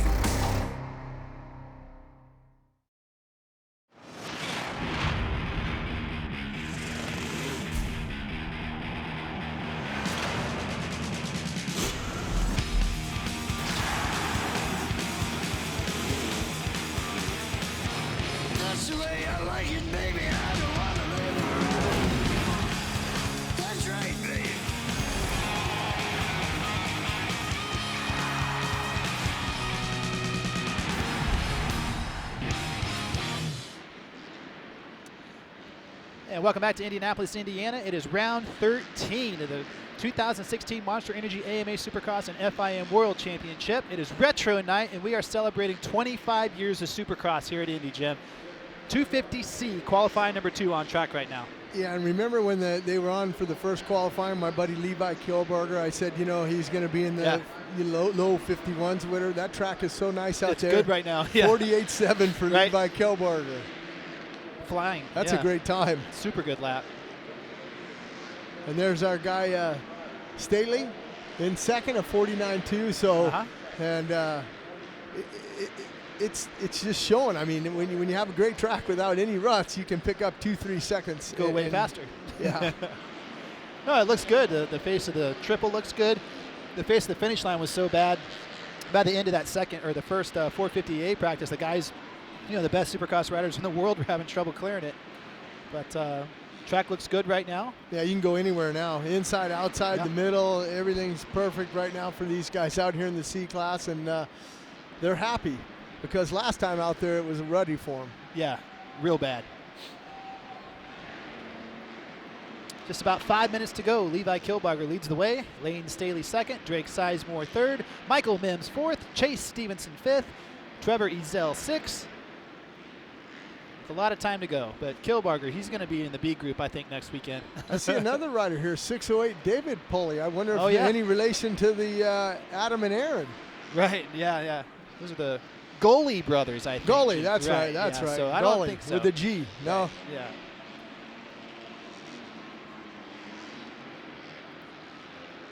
.250C qualifier number 2. Levi Kilberger in your screen right now, number 118. That's a main event guy right there, I think, Jim Hawley. I think so. I know the boys at O'Neill will be happy to see an O'Neill rider in that 250 main event there, but he's definitely hauling the mail today. And it looks great. Let's see if he can drop his lap time down. That last lap for him, a 49.0, but he already knows he's got the fastest with that 48.7. He sees himself up on top of the Monster Energy leaderboard, that number 118. Yeah, he looks confident. Just got to get good start. Good start. Get out of that heat race and avoid that last chance qualifier. Yeah. We say that about every week. You know, the last chance qualifier is just a hornet's nest. And it's a short 4-lap race. You got to get in the top 4. If you go down in that first turn, your night's over.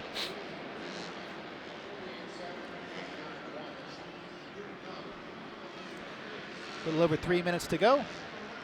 Once again, if you're just turning into Race Day Live today, we want to thank all of our international guests. That's Lane Staley there. Yeah, 740. Going up and over the finish line there. There's that little turn here and grab a handful and double coming out of that. See, now they weren't able to do that in that first one because it was so ruddy. So now they're able to jump that section. Look here, they're jumping and landing off stuff and just making it look clean. There's Lane, make that tight corner. Yeah. Come back on the starting line there, and you're seeing not as big of braking bumps. You're seeing a few of them, but not as big as when the track was. Right, with just a little over 2 minutes to go, we're going to take a little break right here. We'll be right back.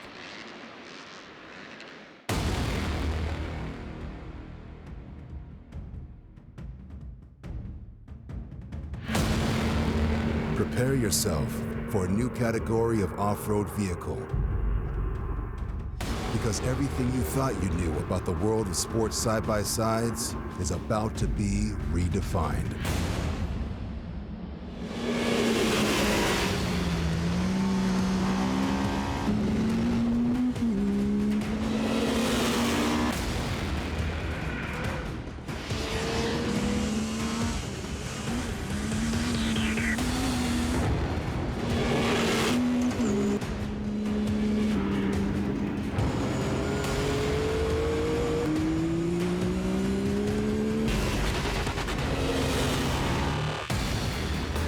Introducing the world's first and only pure sport side-by-side.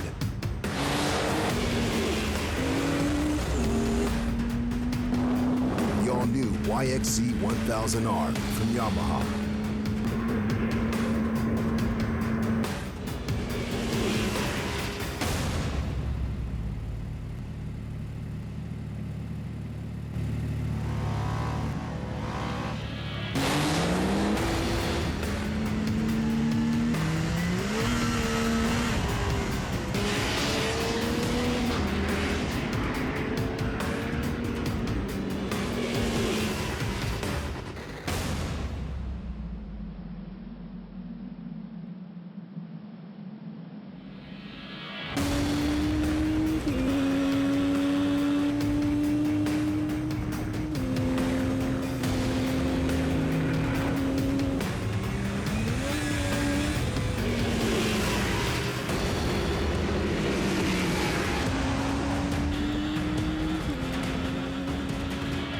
The all-new YXZ 1000R from Yamaha.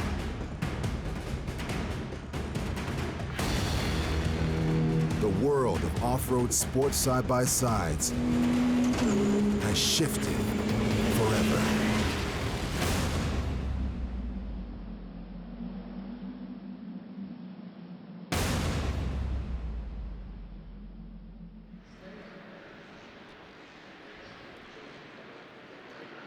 And welcome back to Race Day Live from Indianapolis, Indiana. We're just finishing up 250C qualifying number 2. Levi Kilbarger smoked these guys. He is looking really good today. Probably going to be a main event guy tonight if all things go well.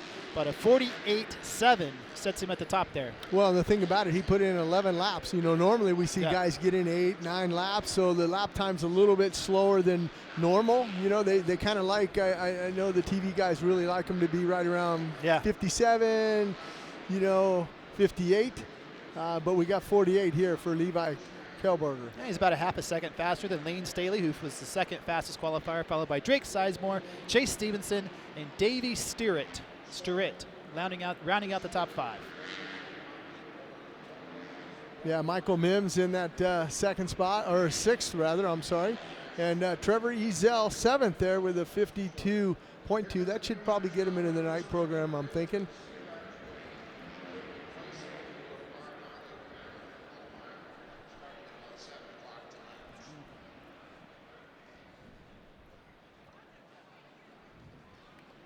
Boys lining up for the B qualifying group there. They're getting set on the MX versus ATV Supercross Encore starting gate. Right, and a big move for this weekend was Gannon Audette getting a chance with a Monster Energy Pro Circuit Kawasaki. We were able to talk to him on track walk and see what his chances are, and you guys had a lot of fun with that. Oh, we had a great time. Let's check it out.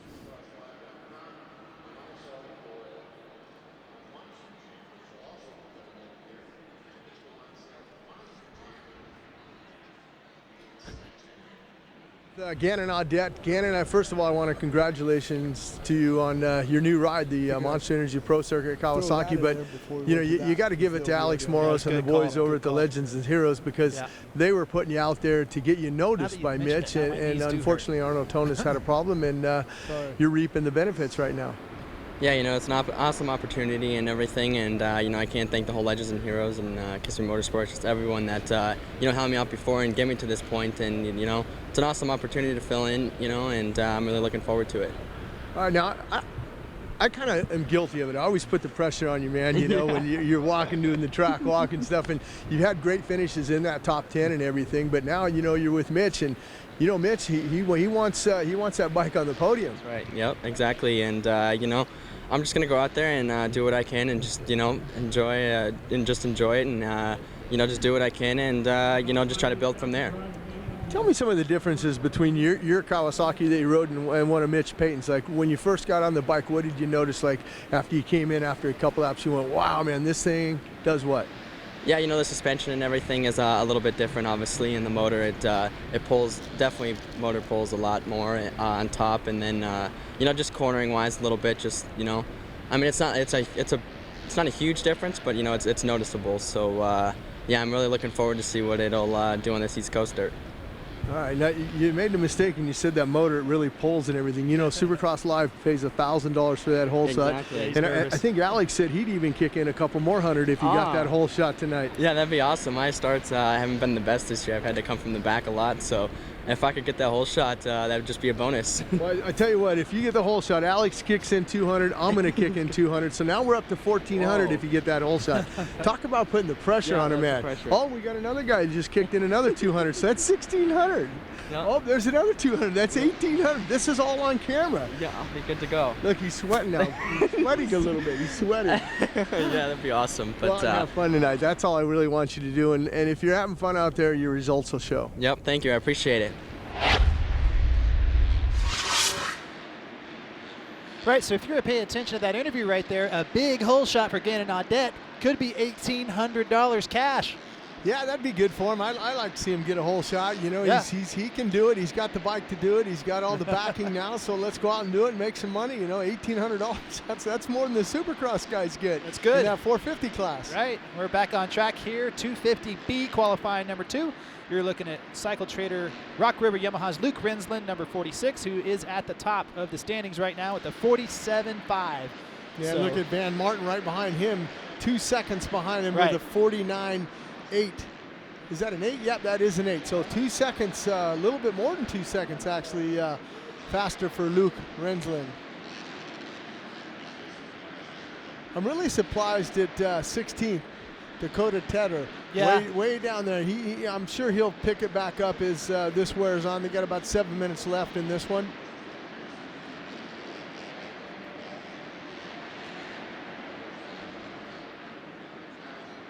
Jacob Williamson looking good again, 49.7, jumps up into second spot. Luke Rensland, though, has got a lot of speed out there out of that Cycle Trader Rock River Yamaha. Yeah, careful there, Dakota Tedder. A couple of the teammates there, Darren Durham, Tyler Bierman down there in 18th and 19th. Not sure why that'll they're change. down there. Yeah, I think Durham will drop a lap here pretty quickly and jump up into that top 5. As you're watching Rensland get through the rhythm section, looks confident. Don't want to jinx him though. No, but the other thing too is you got to lay down the fast laps in the beginning, because you said, this track seems to kind of deteriorate. Yeah, quickly. Yep. Seeing some of the ruts starting to develop in some of those timing sections. Yeah, that particular line right there, that 3-3-3. Once those get combed out, it's you're pretty much just sending it. You know you're going to take off in a rut. You're going to land in a rut. You just got to try to gauge how deep that thing's going to be and kind of throw caution to the wind. Like you said, Jim, they'll start in a certain part of the jump and wear it out, and then work their way back across. And then it's just a triage. You got to start going back to where you thought was the worst part of the jump. It's now the good spot. You follow me? Oh, absolutely. I was having kind of flashbacks of, I was thinking of Gary Semics when he was riding that Can-Am, and then I rode for Can-Am a few years after that, and the ground clearance of the motorcycle was so low compared to the Japanese bikes that, a lot of times it was just so bad, when you're riding a bike like that. But now the new bikes and everything's up. But sometimes they get down to the asphalt in some of these corners. We've seen it happen before. I remember a few years back, Martin Davalos was leading one of these and came out of a 180, and the thing spun and he crashed. So you got to remember that this track's going to deteriorate in those main events. Aggressively, especially right. Lap 12 to 20 in that 450 main event. It's going to get bad. Get bad, good, whatever way you want to look at it. Some fans like it when the track's rough like that and super rutted out. Not a bad lap, that last one for Jacob Williamson. Rinsland dropped it into the 46s. Yeah, he's on fire. But Williamson, 48.7, then you're going to see another. Yeah, there he is, 373 on our screen right now. Looking great through the whoops. Finishing up what should be a pretty good lap. Let's see if he can drop it down a little bit. 48.7, a 48.8 for that last lap, about almost a second slower.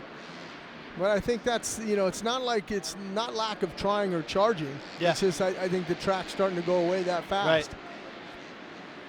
It's definitely going to be a fun-filled night tonight. Yeah, it's going to be those exciting. main events, because there's going to be mistakes. There's going to be the guys that pull the trigger and push it.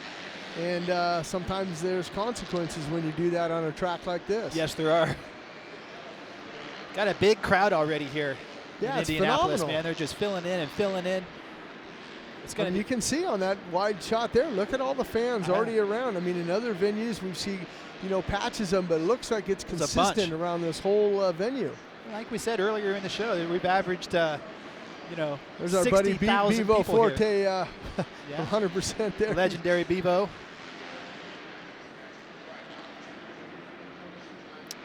Yeah, it's been fun today. It was fun talking to Brittany Force, 10,000 horsepower top fuel dragster racer. Unbelievable. And, a very, very pretty female and very well spoken. And it was just cool to talk to her. I've been to those in person. And it's unless you've been there in person, you cannot describe it. Yeah, I mean, that's like when you come here as a fan and you get a chance to watch these guys. I've been to some NHRA drag races, and we're watching as fans, but we're not in the car. I mean, I wouldn't want to be in the car. I would never. I'd probably forget to pull the parachute. I'm screwed after that. It's just amazing, and the throttle control, like you said, when we call it throttle control, they call it pedaling. Right. When you're in and out of it, and stuff. And I'm just amazed at when they do the burnouts, how big the tires get and they swell up and everything. Very fun having her, another Monster Energy athlete. So it's fun to talk to Mr. Cotter. What a legend that guy is. Definitely one of the hardest working men I've ever seen in the sport. Super nice guy too. I got to say your impersonation was pretty spot on. Is that 593 there? That looks like it is. So Martin Costello sitting in third right now. Not a bad time for him. A 49.5. Yeah. He's charging. He might. Let's see if he can bump that up. 49.9 that last lap for him, for Martin Costello. Kind of going to cruise around here. We only got about a minute 35 left in this practice. In the final Group B 250 qualifying session here, they're going to go back and kind of gather the thoughts, get something to eat, and just kind of relax and look at some videos and figure out what their game plan is going to be, as we see a couple of riders down in the whoops there, trying to see what number that is.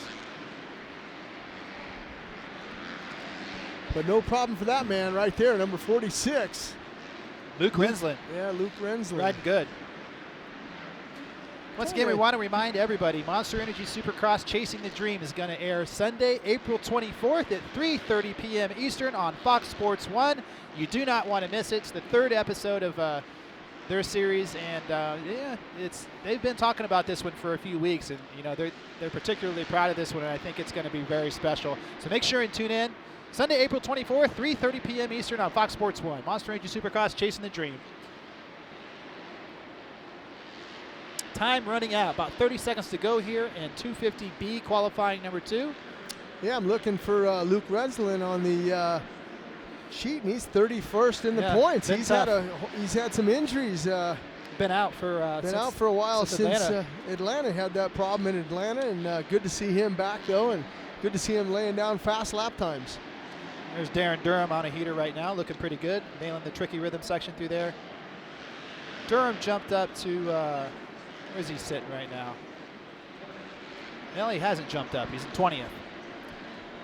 Yeah, not a good time for Darren Durham. Trying to see where he is in the points there. I know he's had some injuries too. He's sitting 21st in the points there, and he's had some problems after Atlanta. So it's good to see him back. Well, he's back up to speed now for sure. You know, 46.9. That's going to be tough. You know, what was Malcolm Stewart's fastest time in the first qualifying session? 46.9. So Luke Renzland's on it. So if he took off a few seconds, what's Malcolm Stewart going to do? Where's he going to get it down into? Right. Maybe the 44s? Yeah, well, I don't know. You know, the track, it's going away fast. Just turning over my shoulder now and checking it out, it's pretty rough. So.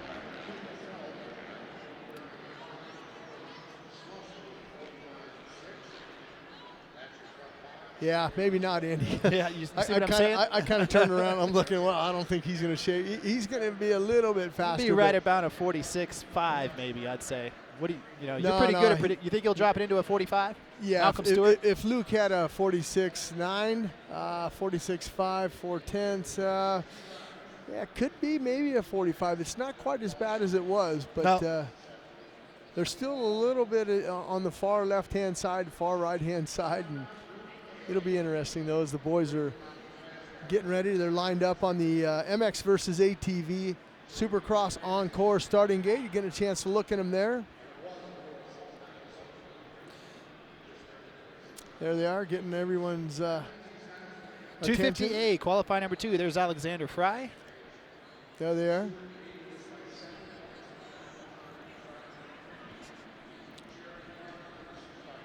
Yeah, this is, they're getting ready to take off now on the MX versus ATV Supercross Encore starting gate. Malcolm Stewart's been the man all day long in the 250 class. I don't know. You know, I don't see, Martin was close. He was at the top of the board a few times himself. Oh, shutting him down, Andy. Shutting him down, not sure why. I don't see any dozers out there, so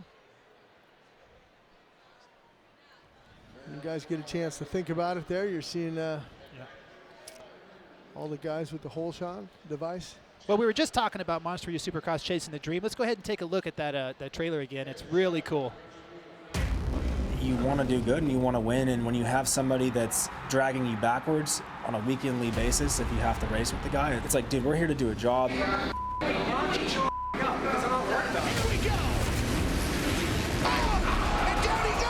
One thing I don't think people do realize is how long it takes to get in the right condition to race Supercross. The demand on these guys is unbelievable.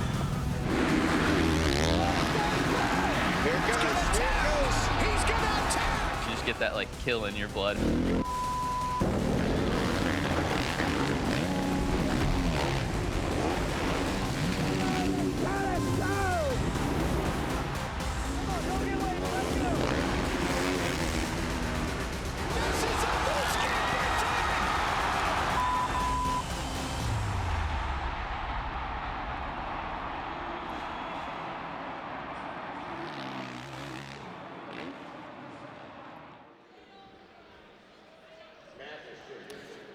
They're lined up there, 250A qualifier number 2 here in Indianapolis, Indiana, celebrating 25 years of Monster Energy Supercross.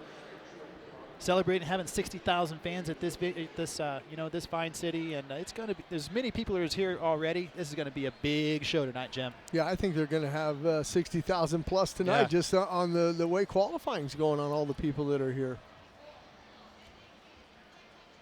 It's going to look real good tonight at 7 p.m. on Fox Sports 1. You know, the championship is really close in this 250 East, and in the 450s, Dungey's got a 42-point lead, and Kenny Roczen's got to keep him close. Roczen needs a win really bad. One of the AMA officials talking about to James Stewart there.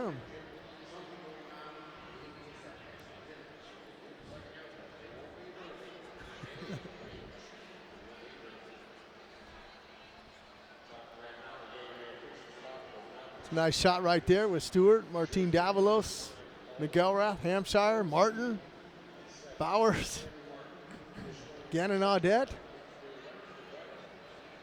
Not sure Just what the holdup set. is. Yeah, I'm not sure what the holdup is because I don't see any equipment out there. Maybe it was a timing and scoring thing, maybe. Not sure. But I know it's hectic for these guys to get out there and have the bikes we got running. action. Yeah, they're going. They're firing them up. They're firing them up here.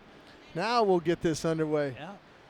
Now they're going to take off on the MX versus ATV Supercross Encore starting gate for the 3rd time. Here we go. Can Jeremy Martin pick it up? I think so. I don't know. Malcolm's pretty confident right now. You know, as much as he seemed befuddled on the podium after his first qualifying session, he didn't look like it on the track. He looked very assertive and very confident and very fast. Running that red plate for the first time in his career.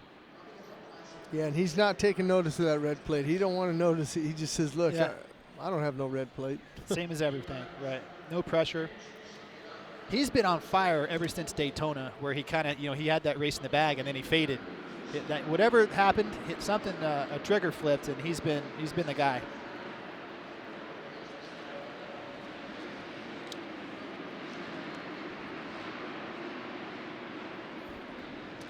Well, they're off now, Andy. Yep. Martin Davalos jumping out there. Got to remember, Martin Davalos won the first race of this championship in Atlanta. He can get the job done. Well, it looks like he's trying to get the job done here in this final qualifying session for the A group by jumping out front and going to try to lay down a fast lap time the first lap out. I believe that's McGrath right behind him, isn't it? Shadowing him, Shane McGrath right there.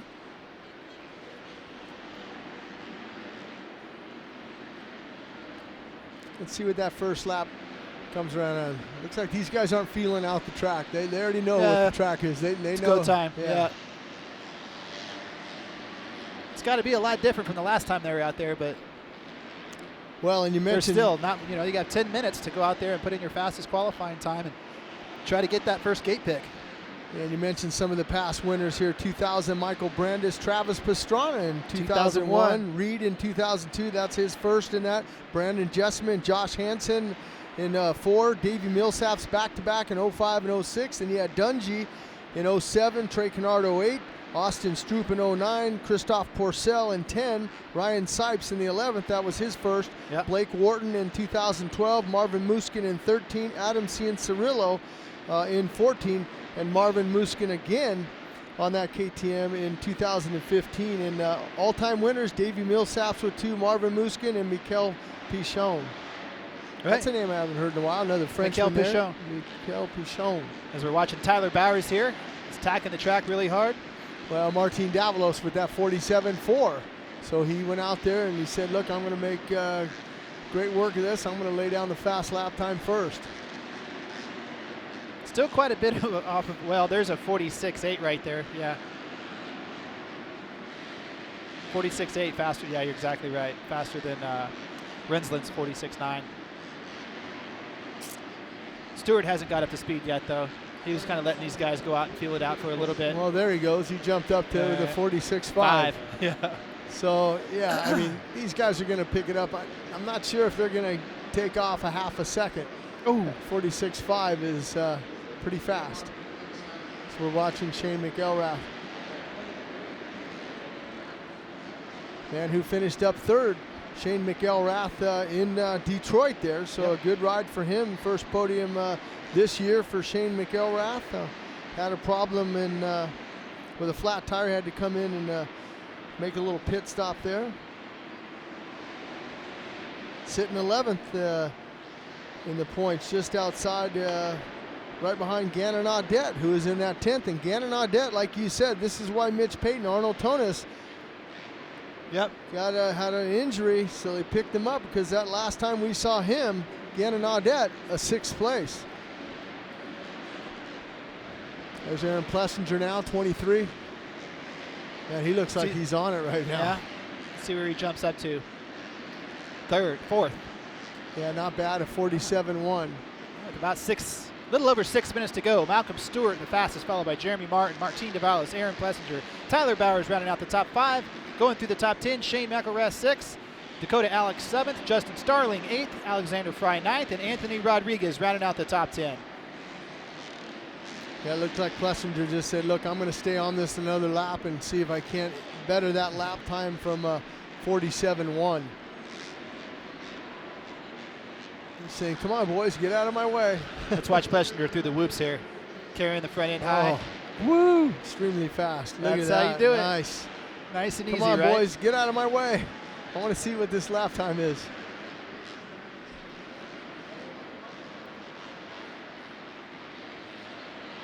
.47.5. Yeah, not as fast. He might have been trying a few things like carrying the wheelie up.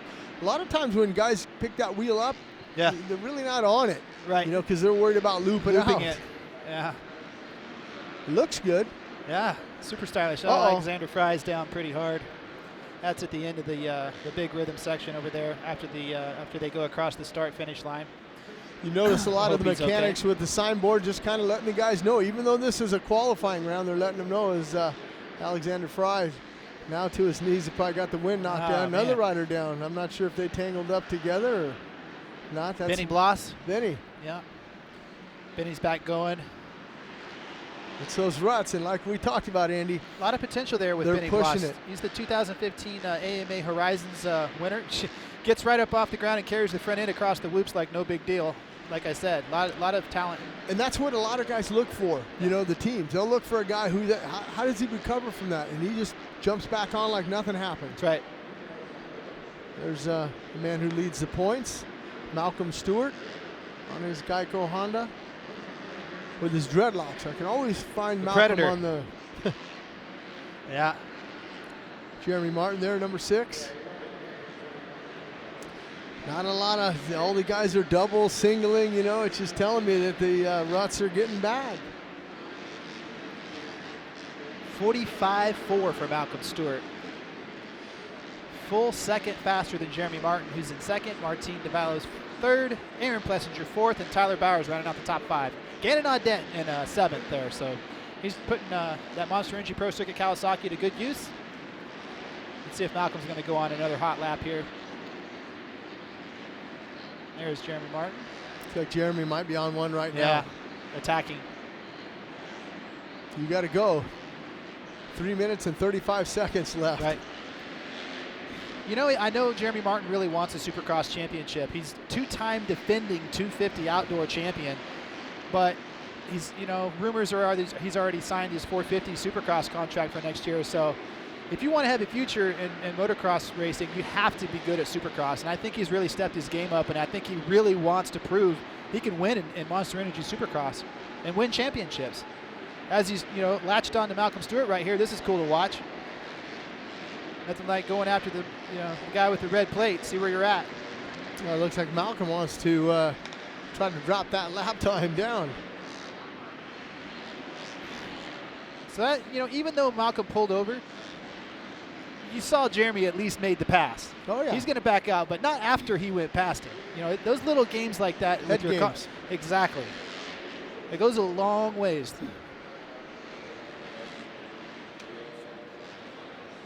Yeah, I'm just not sure. That's 2 laps in a row that we've seen Martin only.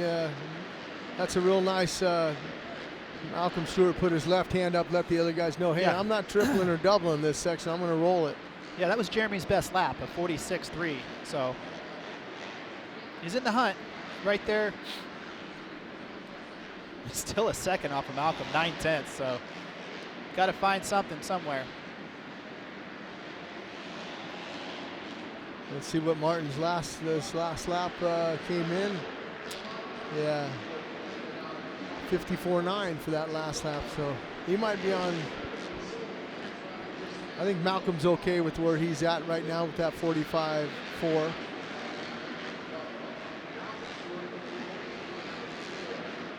Benny again. Oh, no. Benny Blouse. We'll hope he's okay. Holding his elbow there.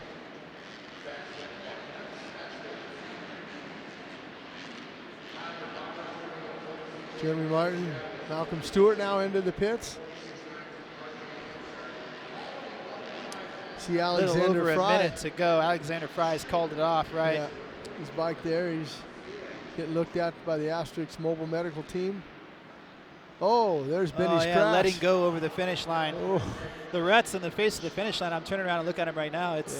They're treacherous. Not good. Not good with about a minute left in this final Group A 250 It just begs qualifying. the question, how bad will they get in the 15-lap main event? You know, with 22 bikes pounding into the face of it, it's going to get nasty. Well, here's the thing, Andy. You got to remember, this is qualifying. So you're seeing some of the guys right now, they'll go good for a lap, they'll back it down. Get that main event, everybody's going. Yeah. So the conditions, the ruts will be worse. Yeah. Oh, yeah. Like I said at the top of the show, I'm only going out there if I'm riding after the Feld track crew gets done maintenance. Right. I don't want to go out there now because my heart rate would go over 200 on the first lap. Don't seem to be bothering Martin, though. A lot of ruts in outdoor tracks, so maybe this is the night that he gets redemption here. Yeah, gets another win. Yeah, I mean, you got to remember last year he didn't qualify. 5 seconds to go. Looks like Malcolm might be on a heater this last lap. He was in the pits, maybe make an adjustment on the bike there. And see if he can top that 45.4 as the checkered flag waves here on the final Group A 250 qualifying session here in Indianapolis.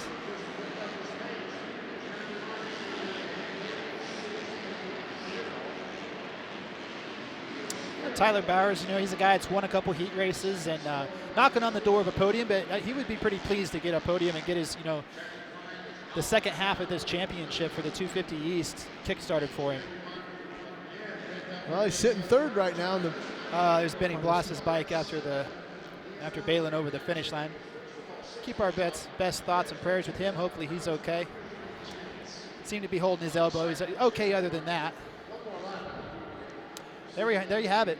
Top 10, Stewart, Martin, Bowers, Dabalos, Hampshire, Plessinger, Shane McGrath, Gannon Audet in 8th, Justin Starling 9th, Dakota Alex 10th. But unfortunately had some big crashes right there. We're going to hear from Jeremy Martin. In this qualifying, but only 0.3 of a second separate you two. Do you think you can take Malcolm tonight? Yeah, you know, it's a tough track. You're not racing anyone else but the track. The lines are constantly changing, and we can all throw a burner down, but it's who can do it for 15 laps tonight, so I can't wait for the main. It was pretty fun to watch you out there in qualifying. I know that you were shaving off time right there on Malcolm's lap, each and every lap that you were out there doing. Tell me a little bit about what you did so different to get down into that 45-second range. You know, the track's just a lot smoother. Those guys went out and completely groomed the whole thing, and I assume it was because the 50s were out there and the ruts were so deep, you know, the 50s would have been swallowed up. So the track's going to be great, and now it's just time to relax and then enjoy the pit party and go into the main event. Was there anything you worked on those couple weeks we had off? You know, actually, I caught a little bit of a bug, so I was nothing but sitting on the couch and watching and just having a good time. Well, looking forward to you here tonight. Jeremy Martin was once the red background holder as the points leader. He lost it at the last time that we saw those East Riders race in Detroit. But he's pretty determined here tonight. One more time for Jeremy Martin. Thanks a lot, Ashley. So Jeremy Martin, you know, the second fastest qualifier there in 250A qualifier number 2, says he has something for Malcolm tonight. No doubt it's going to be a good contest between those two. 15 laps in this ruddy track. It's anybody's race, Jim. Well, and something interesting that he said when he was talking to Ashley is he's really not racing the other guys. He's racing the track because the track is constantly changing. You heard him. We've talked about it here on Race Day Live on what it's going to take to win this thing, and you got to be focused tonight. And it's interesting. He had a little bit of a bug. He was sick a little bit. Didn't probably get as much train. But you know what? You're not going to get out of shape in a week or 10 days. Not when you have a base like Jeremy Martin has. That guy's one of the best in shape guys out there in the world on a dirt bike, training with the great Johnny O'Mara, and spent many a day down at the Carmichael farm. Just like that guy right there. He's in pretty good shape too. Yeah, look at all those skeleton crossbones there. Those are all the wins that he's had this season. But Trey Canard rocking the retro gear. Yeah, kind of cool to see him. Yeah, from Fly. Be good. Be a big win for Trey. He really needs one. Been a while since Honda's been in victory lane. Well, top of the podium. You mentioned that, and you go back to Honda's last win. They've won the most here, right? Yeah. They've won 8 here in Indianapolis, but the last win, Mike LaRocco in 04. So that's a huge gap there. And then Kawasaki, their last win in 2013 with RV, and Reed for Yamaha in 2008. So that's a long span. Also Suzuki, and that was also with Reed in 09. And then, of course, Dungey. He's got KTM last year. They got a few, but some of the past winners. Got the engines fired up on the MX versus ATV Supercross Encore starting gate. Track's pretty rough. Lots of ruts, man. It's going to be tough. Look at the finish line jump right now, and they haven't even started. The 450A group still has 10 minutes of qualifying to do. Yeah. And Anderson had that 46.2 right behind him. Ryan Dungey with a 46.8, and then Tomac with that 47.0. This is going to be really interesting to see how far they can drop that down. I don't know. I don't think so. Hard to call. Yeah, hard to call for sure. I mean, you're going to look at Benny Blouse. You're going to see guys like that have pushed it and they've had consequences. Yeah. So you definitely do not want to take. You got to take that into consideration. So we'll see. I mean, it is deep out there. I mean, you take a measuring stick and go down in some of those ruts, and they got to at least be a foot already. And as usual, Jason Anderson and Ryan Dungey jump out there to the front of the class. Dungey tripled in.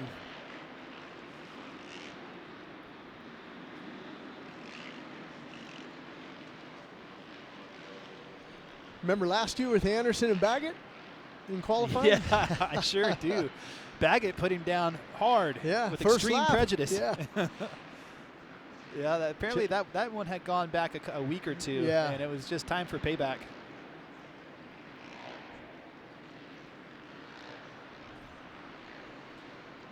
Anderson, the fastest guy out the first round of qualifying, as we see Mike Guerra come by the Race Day Live set. He didn't wear his retro gear. And get on him.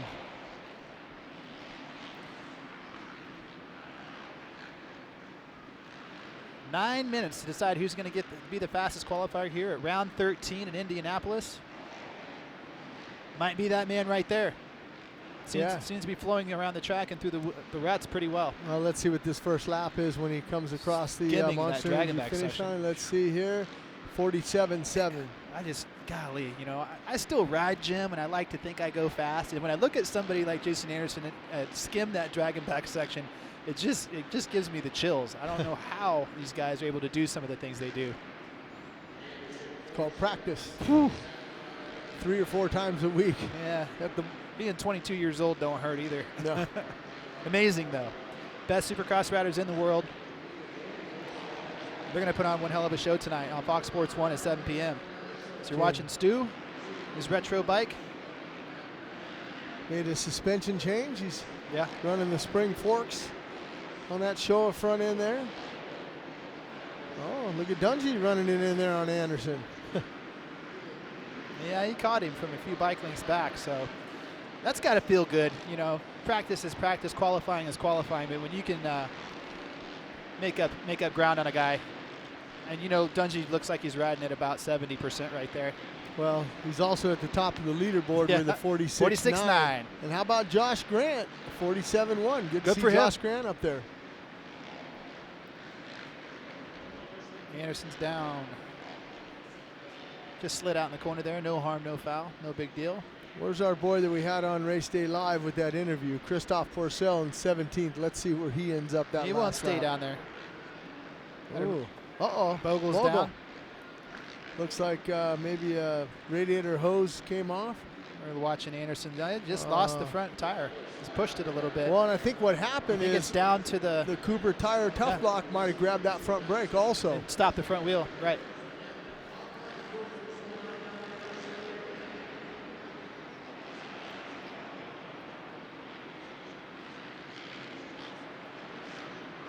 And once again, we want to send some love over to AMSOIL Arena Cross, who will be competing for the second round of the race to the championship in Salinas, California tonight. 4 main events, 4 different winners. Jace Owen, Gavin Faith, Ben LeMay. You know, those guys are putting on one heck of a show. And, you know, the defending champion, Kyle Regal, hasn't won yet. Neither has, you know, a bunch of guys. So the competition is super deep over there. Yeah, the man leading the points over there, Chris Blows, followed by his teammate. He wants that title Gavin really Faith, bad, and, right. Jace Owen in that 3rd spot there, but Jacob Hayes, that's the other man that I was thinking of. It was losing, but he hasn't won either. And that's who I was thinking of. Yeah. He's the guy I knew you were thinking of, because we were thinking of last year when he lost that championship to the Husky rider there. Regal. Kyle Regal. But Regal's had his problems this year in the AMSOIL Arena Cross, but they're in Salinas this weekend. Alex Ray. Good to see him. Alex Ray making that main event last weekend there, and Alex Ray finishing up 21st. Not a bad ride for Alex Ray on the 314 Honda. Made a few main events this year. See where he's at in the points here. Alex Ray, 37th there out of Tennessee. A few main events anyhow for Alex Ray. I hope our boy Kade Clayon gets into the main event. He's got his whole family here. His big group of family, so that was cool. But yeah, Alex, we need to get him on the show and talk to him. I remember when he made the main event last year and you introduced him to the HRC Honda bosses, and he was about as happy as a guy can get.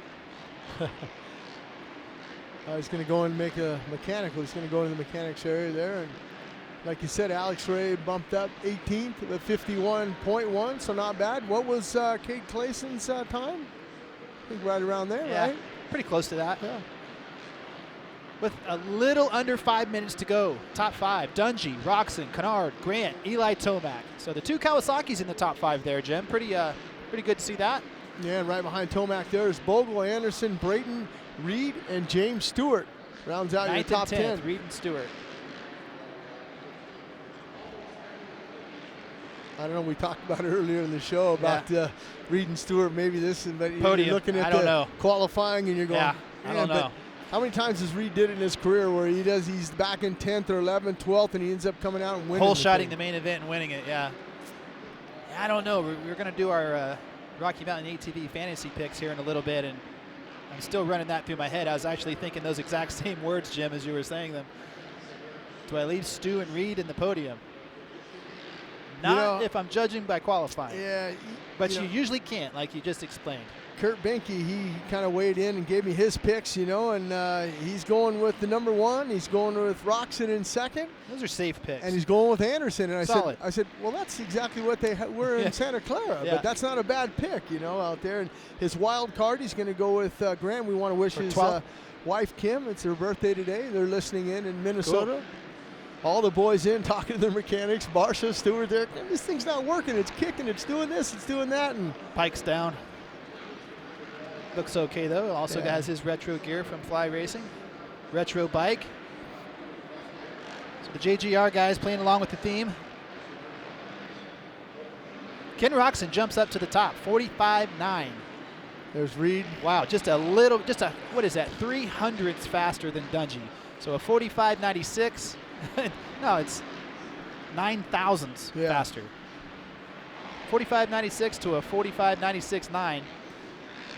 Trey Canard jumps up to 3rd. Josh Grant still 4th. Justin Brayton enters the top 5 there. So good rides by Brayton. Look for Brayton on the hole shot. No matter where he lines up on that gate, he's been getting really good starts on the BTO Sports KTM. Well, and I think with this one here, it's a little bit longer. I think that's going to help a guy like Brayton. Last weekend, everybody was kind of condensed, and he tried to go in there and force it, and it didn't work for him. But here tonight in Indianapolis, he's got a little bit longer runway when he comes back down through. A little over 2 minutes to go. You see the little mistakes that everybody's making out here. Lots of mistakes. It's going to be whoever makes the fewest tonight. Don't want to use up all the cliches, but that's a pretty big one here tonight. Whoever makes the fewest mistakes is going to win this thing. Well, and manage the race too. Manage that main event, you know. That man right there is pretty good at doing that. But if you're looking for a race that's going to reach up and grab somebody by surprise, this one might be it. The deep ruts. A lot of things can happen. Lappers can happen. You know, it really makes the race a lot more dangerous and intense. You know, it's exciting, all those words. All of it coming up tonight on Fox Sports 1 at 7 p.m. That man right there at the top of the qualifying standings right now, Ken Roczen, he wanted to win pretty bad last weekend. Even his feet are flying off the pegs when he goes through. So let's see what this last lap for Kenny Roczen comes in at, and 45.9. 45.9. So really close. Yes, consistency, sir. and he's that's going to play in. You know, a lot of guys look who's faster, but they also look on consistency too. Who can consistently keep that lap time? And Kenny looks like he overjumped that thing a little bit. Still not going to take too much away from his lap.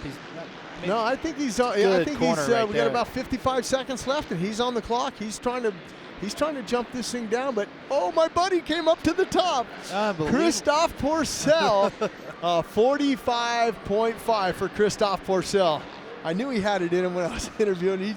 He told me off camera. He says, "I'll show you. I'm going to get it up on the top." And I said, "I have no doubt." And like you said earlier, you know, in the first untimed, in the first qualifying session, I was like, well, Kristoff's down in 15th. You're like, nah, just wait. Wait till the last one. Wow, 45.5, 4/10 faster than Kenny Roczen. I mean, that just the crafty Frenchman still proves that for one lap, he can go as fast as anybody in the world on a dirt bike. It's pretty amazing. It just kind of begs the question what he could do with a hole shot and some stamina. Well, and that's what I was thinking. If this man right here, you're looking at him, Kristoff Porcel can get the hole shot, it's going to be hard. There's only going to be one really good rut. So the other guy's trying to pass him. He may get his first here tonight also in that 450 class. Right. I'm definitely not putting him on my wild card. I think he's better than the wild card position. Yeah. He's definitely in the hunt. I mean, with a time like that, you go back, he's got to have a big smile on his face when he's down there talking to Lurch. Because we didn't think anybody was going to beat that 46.2. And a lot of guys have. It's mainly the top three, Kristoff Porcel, Ken Roczen, and Ryan Dungey. It's very impressive. Plus, he's been out a couple weeks, Jim, so he just kind of comes off the couch and says, yeah, I'll go faster than anybody in the world on a Supercross track. No problem. He's a lot like Josh Grant. You know, he can sit on the couch, come to Daytona, and get a seventh, you know. Looking at Trey Canard now.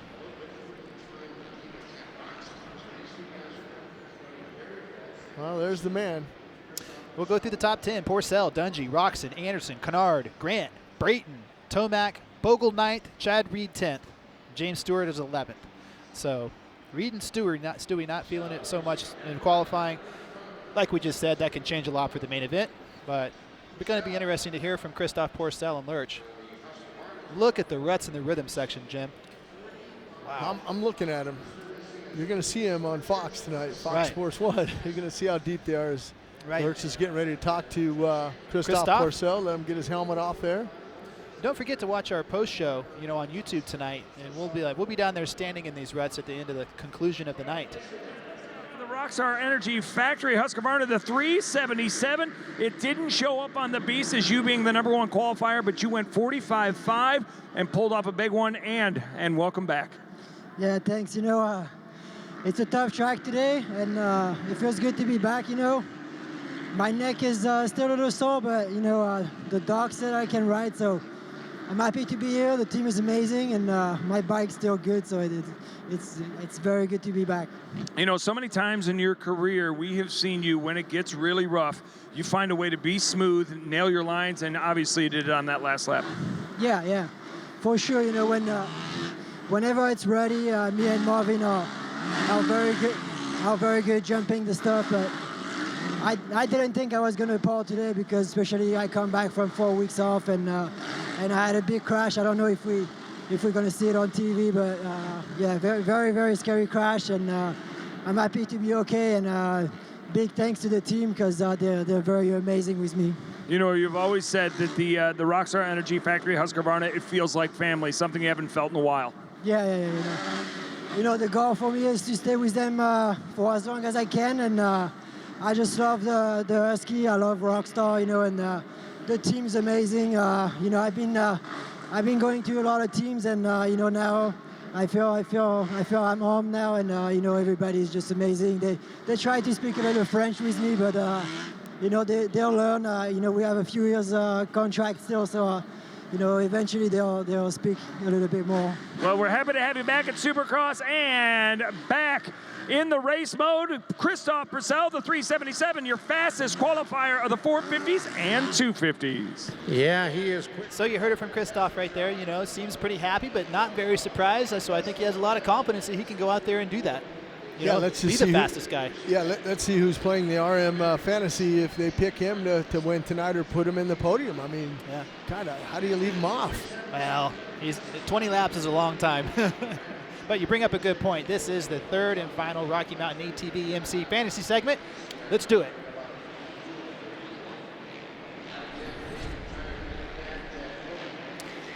Go ahead and lead this one off. Me? Yeah, I did. You're gonna put the pressure on me? I did the first one last time.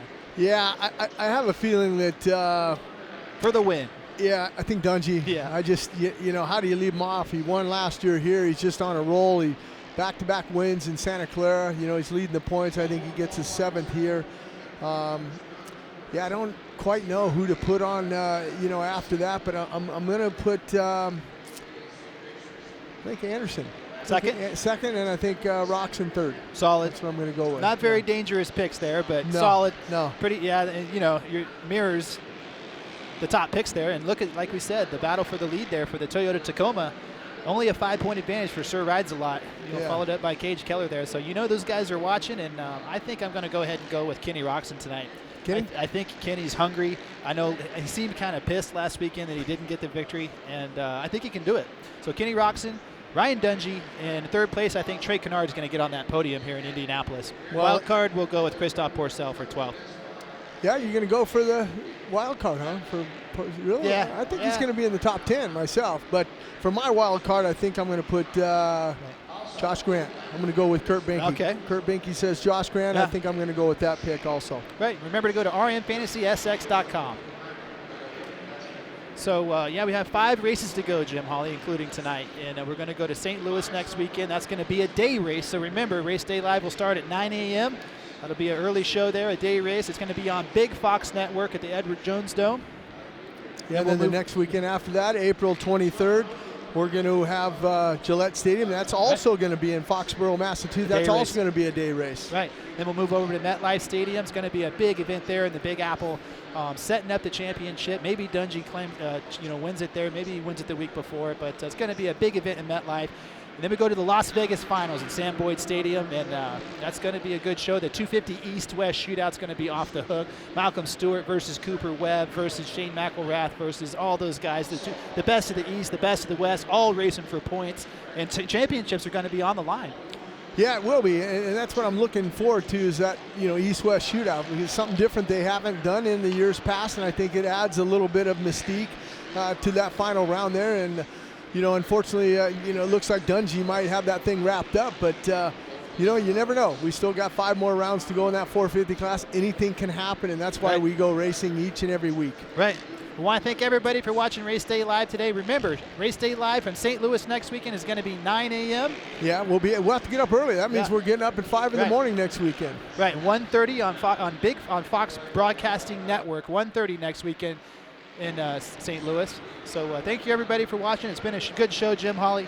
Good to see you. And I want to also, you know, dedicate this broadcast to a great friend of mine.